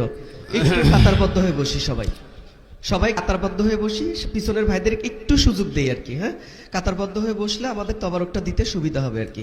যতটা সম্ভব কাতারবদ্ধ হয়ে বসবো, পিছনের ভাইদেরকে একটু সুযোগ দিব আর কি। এখন দোয়া মনে রাখতে হবে, কেউ হইচই করবেন না।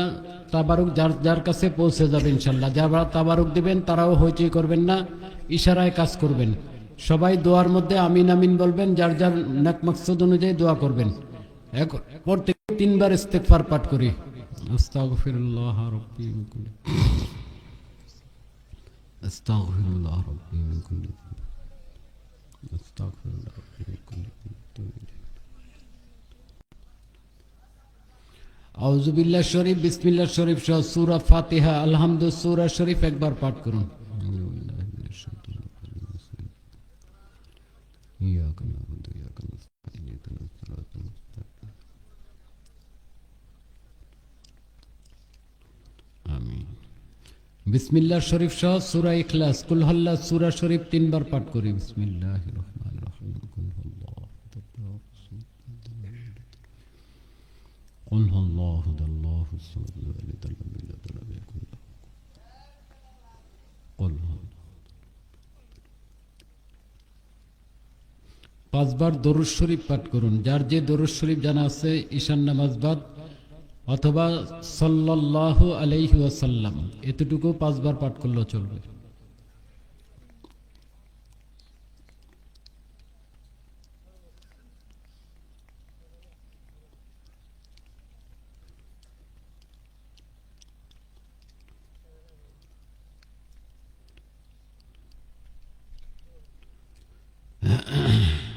اللهم آمين.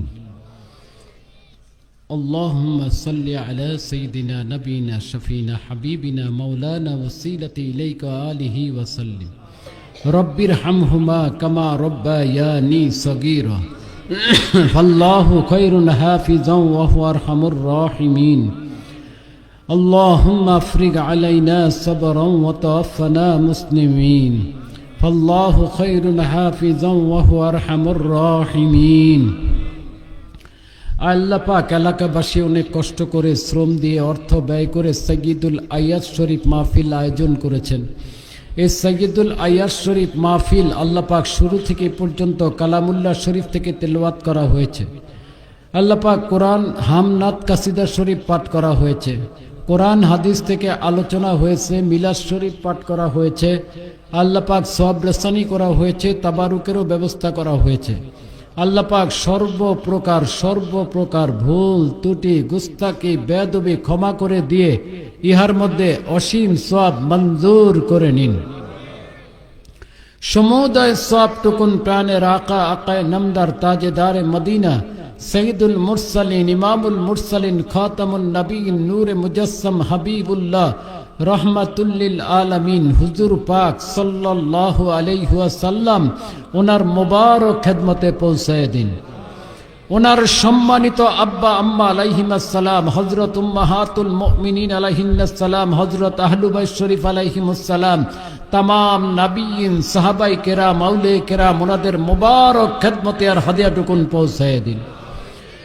আল্লাহ পাক খাস করে আমরা যারা হাত তুলেছি, আমাদের যাদের পিতা মাতা দাদা দাদি নানা নানি শ্বশুর শাশুড়ি ভাই ব্রাদার ছেলে মেয়ে স্ত্রী পুত্র আত্মীয় স্বজন জ্ঞাতি গোষ্ঠী পাড়া প্রতিবেশী ময় মুরব্বী, আমাদের যত পীর ভাই পীর বোন এবং সারা বিশ্বে কাফের মুশরিকদের হাতে নির্যাতিত হয়ে যত মুসলমান শাহাদাত বরণ করেছেন, আল্লাহ পাক খাস করে আজকের মাহফিলের আয়োজক টিটু ভাই এবং আরো যারা রয়েছেন আয়োজনে আল্লাহ পাক তাদের পিতা মাতা আত্মীয় স্বজন যারা কবরবাসী হয়ে গেছেন, আজকে যারা মাহফিলে এসেছেন আমার সাথে যারা হাত তুলেছেন পুরুষ মহিলা তাদের যত আত্মীয় স্বজন কবরবাসী হয়ে গেছেন সকলের আরওয়ার উপরে আর হাদিয়াটুকুন পৌঁছায় দেন।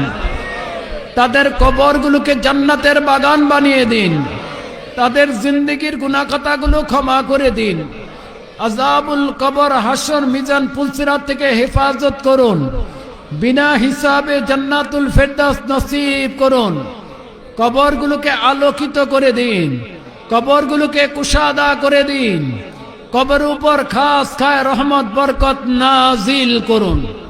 আল্লাহুম্মা সাল্লি আলা সাইয়্যিদিনা মাওলানা ওয়াসিলাতি ইলাইকা আলি সাল্লিম। আল্লাহ পাক তারা যদি জান্নাতবাসী হয়ে থাকে তাহলে জান্নাতে তাদের মর্যাদা আরো বৃদ্ধি করে দেন, সম্মান আরো বৃদ্ধি করে দেন, সবচেয়ে বড় জান্নাত জান্নাতুল ফেরদাউস দান করেন, আপনার রিজামন্দি আপনার হাবিব ওনাদের রিজামন্দি নসিব করেন। আল্লাহুম্মা সাল্লি আলা সাইয়্যিদিনা মাওলানা ওয়াসিলাতি ইলাইকা আলিহি ওয়া সাল্লিম। আল্লাহ পাক রব্বুল আলামিন খাস করে আমাদের পিতা মাতা দাদা দাদি নানা নানি ভাই ব্রাদর স্ত্রী সন্তান ছেলে মেয়ে আত্মীয় স্বজন আমাদের যত পীর ভাই পীর বোন এখনো হায়াতে আছেন, সারা বিশ্বে যত মুসলমান এখনো হায়াতে আছেন সকলের নেক হায়াত দারাজ করে দিন, সকলের নেক হায়াত দারাজ করে দিন, সবাইকে নামাজি মুসল্লি হিসেবে কবুল ও মঞ্জুর করে নিন, পর্দা নশীন হিসেবে কবুল ও মঞ্জুর করে নিন, আল্লাহওয়ালা আল্লাহ ওয়ালি হিসেবে কবুল ও মঞ্জুর করে নিন, দিনদার পরহেজগার হিসেবে কবুল ও মঞ্জুর করে নিন। প্রত্যেকের নেক হায়াত দারাজ করুন, নেক হায়াত দারাজ করুন, স্বাস্থ্যকে সুস্থ রাখুন, স্বাস্থ্যকে সুস্থ রাখুন, স্বাস্থ্যকে সুস্থ রাখুন, রোগ শোক থেকে হেফাজত করুন, বিপদ আপদ থেকে হেফাজত করুন, খাস খায় রহমত বরকত নাজিল করুন। اللهم صل على سيدنا نبينا شفينا حبيبنا مولانا وسيلتي إليك وآله وسلم। আল্লাহ পাক অনেকের আত্মীয় স্বজন বিদেশে আছে, আল্লাহ পাক যাদের আত্মীয় স্বজন বিদেশে আছে সহি সালামতে থাকার তৌফিক দান করুন, আপদ বিপদ বালা মুসিবত থেকে হেফাজত করুন, খাস খায় রহমত বরকত নাজিল করুন, নামাজি মুসল্লি মুত্তাকি হিসেবে কবুল ও মঞ্জুর করে নিন, তাদের কামাই রোজগারে আপনি বরকত দান করুন, অভাব অনটন থেকে হেফাজত করুন, যারা লেখাপড়া করে লেখাপড়া তারাক্কি দান করুন, যারা পরীক্ষার্থী রয়েছে পরীক্ষায় কামিয়াবি দান করুন, যারা ছাত্র ছাত্রী রয়েছে তাদের স্মরণ শক্তি বৃদ্ধি করে দেন, লেখাপড়ায় তারাক্কি দিয়ে দেন। আল্লাহুম্মা সাল্লি আলা সাইয়্যিদিনা মাওলানা ওয়াসিলাতি ইলাইকা আলিহি ওয়া সাল্লিম।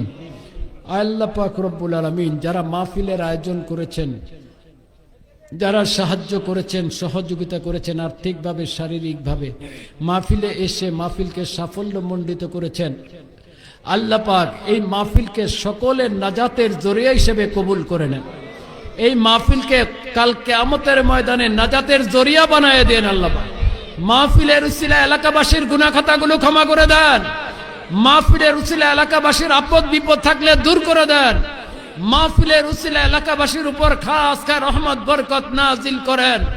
আল্লাহ পাক এলাকাবাসীর কামাই রোজগারে আপনি বরকত দান করেন, হালাল চাকরি করে যারা চাকরির মধ্যে বরকত দেওয়া দেন, হালাল ব্যবসা করে যারা ব্যবসার মধ্যে বরকত দেওয়া দেন, যারা ক্ষেত খামারে কাজ করে ক্ষেত খামারে বরকত দেওয়া দেন, প্রত্যেকের হালাল গেজা হালাল রিজিকের মধ্যে বরকত দেওয়া দেন। আল্লাহ পাক আল্লাহুম্মা সাল্লি আলা সাইয়্যিদিনা মাওলানা ওয়াসিলাতি ইলাইকা ওয়া আলিহি ওয়া সাল্লিম। আল্লাহ পাক এই মাহফিলকে আপনি কবুল ও মঞ্জুর করে নেন, কিয়ামত পর্যন্ত জারি করে দেন, কিয়ামত পর্যন্ত জারি করে দেন, প্রতি বৎসর আরো সুন্দর করে আরো বড় করে মাহফিল করার তৌফিক দান করেন। আল্লাহ পাক মাহফিলকে কবুল করে নেন, যারা মাহফিলের আঞ্জাম দিয়েছেন তাদেরকে কবুল করে নেন, দিনের খাদেম বানায় দেন। আল্লাহ পাক তাদের নেক হায়াত দারাজ করে দেন, তাদের কামাই রোজগার আপনি বরকত দিয়ে দেন, অভাব অনটন থেকে হেফাজত করেন, ছেলে মেয়ে স্ত্রী সন্তান সকলের নেক হায়াত দারাজ করে দেন। আল্লাহুম্মা সাল্লি আলা সাইয়্যিদিনা মাওলানা ওয়াসিলাতি ইলাইকা আলি সাল্লিম। আল্লাহ পাক অনেকেই দোয়া চেয়েছে, কেউ বলতে পেরেছে কেউ বলতে পারে নাই, প্রত্যেকের দিলে নেক দোয়া আছে, নেক মকসুদ আছে। আল্লাহ পাক আজকে মিলাদুন নবীর মাহফিল, প্রত্যেকটা দোয়া কবুল হবে আমরা বিশ্বাস করি। আল্লাহ পাক আল্লাহ পাক আমাদের দিলের প্রত্যেকের নেক দিলের সমস্ত নেক মাকসুদ গুলো পুরা করে দেন আল্লাহ পাক। নেক দিলের সমস্ত নেক দোয়াগুলো কবুল ও মঞ্জুর করে নেন। সবাইকে আল্লাহ ওয়ালা হিসেবে কবুল করে নেন, আল্লাহ ওয়ালি হিসেবে কবুল করে নেন, দিনদার পরহেজগার হিসেবে কবুল করে নেন। আল্লাহ পাক আপনার খালেস ওলি হিসেবে সবাইকে কবুল করে নেন। আল্লাহুম্মা সাল্লি আলা সাইয়্যিদিনা মাওলানা ওয়াসিলাতি ইলাইকা আলি সাল্লিম। আল্লাহ পাক আজকে কোরআন ও হাদিস থেকে যা আলোচনা হয়েছে আল্লাহ পাক আমাদের সবাইকে সেগুলো মনে রাখার তৌফিক দান করুন, সে অনুযায়ী আমল করার তৌফিক দান করুন, আমল করার তৌফিক দান করুন, আমাদেরকে খাঁটি মুসলমান হওয়ার তৌফিক দান করুন। আল্লাহুম্মা সাল্লি আলা সাইয়্যিদিনা মাওলানা ওয়াসিলাতি ইলাইকা আলি সাল্লিম। আল্লাহ পাক রব্বুল আলামিন আমাদের সবাইকে সর্বপ্রকার হারাম নাজায়েজ কাজ থেকে হেফাজত করুন, হালাল কাজের মধ্যে মশগুল করে দেন আল্লাহ পাক, হালাল কাজের মধ্যে মশগুল করে দেন। আমাদের সবাইকে না হক বাতিল গুমরা ওলামায়ে সু ধর্ম ব্যবসায়ী মাওলানা মৌলবী পীর এদের থেকে আমাদেরকে হেফাজত করুন, এদের থেকে আমাদের ঈমান আমল হেফাজত করুন, আমাদের দেশগুলোকে হেফাজত করুন, মুসলমান দেশগুলোকে হেফাজত করুন, খাস করে রহমত বরকত নাজিল করুন। আল্লাহুম্মা সাল্লি আলা সাইয়্যিদিনা মাওলানা ওয়াসিলাতি ইলাইকা আলি সাল্লিম।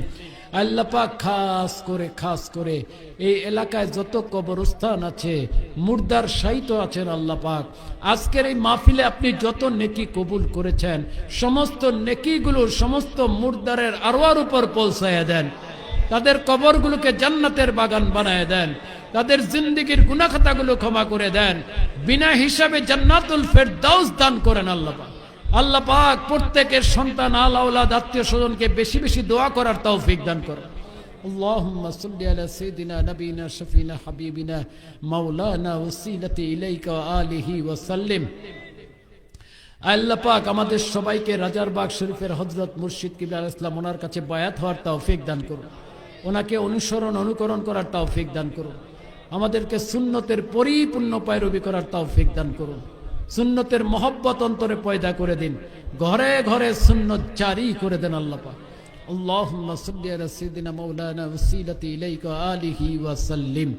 আল্লাহ পাক রব্বুল আলামিন খাস করে আমাদের সবাইকে জীবনে একবারের জন্য হলো আপনার হাবিব ওনার পবিত্র জিয়ারত নসিব করে দিয়েন এবং আখাসুল খাসভাবে মা বোনরা দোয়া চেয়েছে, মা বোনদের নেক দোয়াগুলো কবুল করে নেন, নেক মাকসুদগুলো পুরা করে দেন, স্বামীর খেদমত করার তৌফিক দান করেন আল্লাহ পাক, পিতামাতার হক আদায় করার তৌফিক দান করেন, শ্বশুর শাশুড়ির হক আদায় করার তৌফিক দান করেন, খাস পর্দা করার তৌফিক দান করেন, নামাজি বানায় দেন আল্লাহ পাক, নামাজি বানায় দেন আল্লাহ পাক। আল্লাহুম্মা সাল্লি আলা সাইয়্যিদিনা মাওলানা ওয়াসিলাতি ইলাইকা আলিহি ওয়া সাল্লিম। আল্লাহ পাক আপনার হাবিব আপনার আমাদের জন্য যা কিছু চেয়েছে আমাদেরকে তাই দান করুন, তিনি আমাদের জন্য যার থেকে পানা চেয়েছেন আমাদেরকে পানা দান করুন। আল্লাহুম্মা সাল্লি আলা সাইয়্যিদিনা মাওলানা ওয়াসিলাতি ইলাইকা আলি সাল্লিম। সুবহানা রাব্বিকা রাব্বিল ইজ্জাতি আম্মা ইয়াসিফুন ওয়া সালামুন আলাল মুরসালিন ওয়ালহামদুলিল্লাহি রাব্বিল আলামিন। আসসালামু আলাইকুম ওয়া রাহমাতুল্লাহ। কেউ হই হুল্লো করবেন না, সবাই যাওয়ার চেষ্টা করবেন। যারা হুজুরের সাথে সাক্ষাৎ করতে চান এ পাশ থেকে এসে সাক্ষাৎ করতে পারবেন, আমরা চেয়ার সরাই দিচ্ছি। যারা হুজুরের সাথে সাক্ষাৎ করতে চান, মুসাফা করতে চান, দোয়া নিতে চান, এই পাশে এসে হুজুরের সাথে সাক্ষাৎ করুন। যারা সাক্ষাৎ করতে চান, হুজুরের সাথে সাক্ষাৎ করতে চান, দোয়া নিতে চান, এক সিরিয়ালে আসুন, সিরিয়ালে এসে দোয়া নিয়ে যান। যারা সাক্ষাৎ করতে চান, মুসাফা করতে চান, এ পাশ থেকে এসে ওনার সাথে সাক্ষাৎ করে দোয়া নিয়ে যান।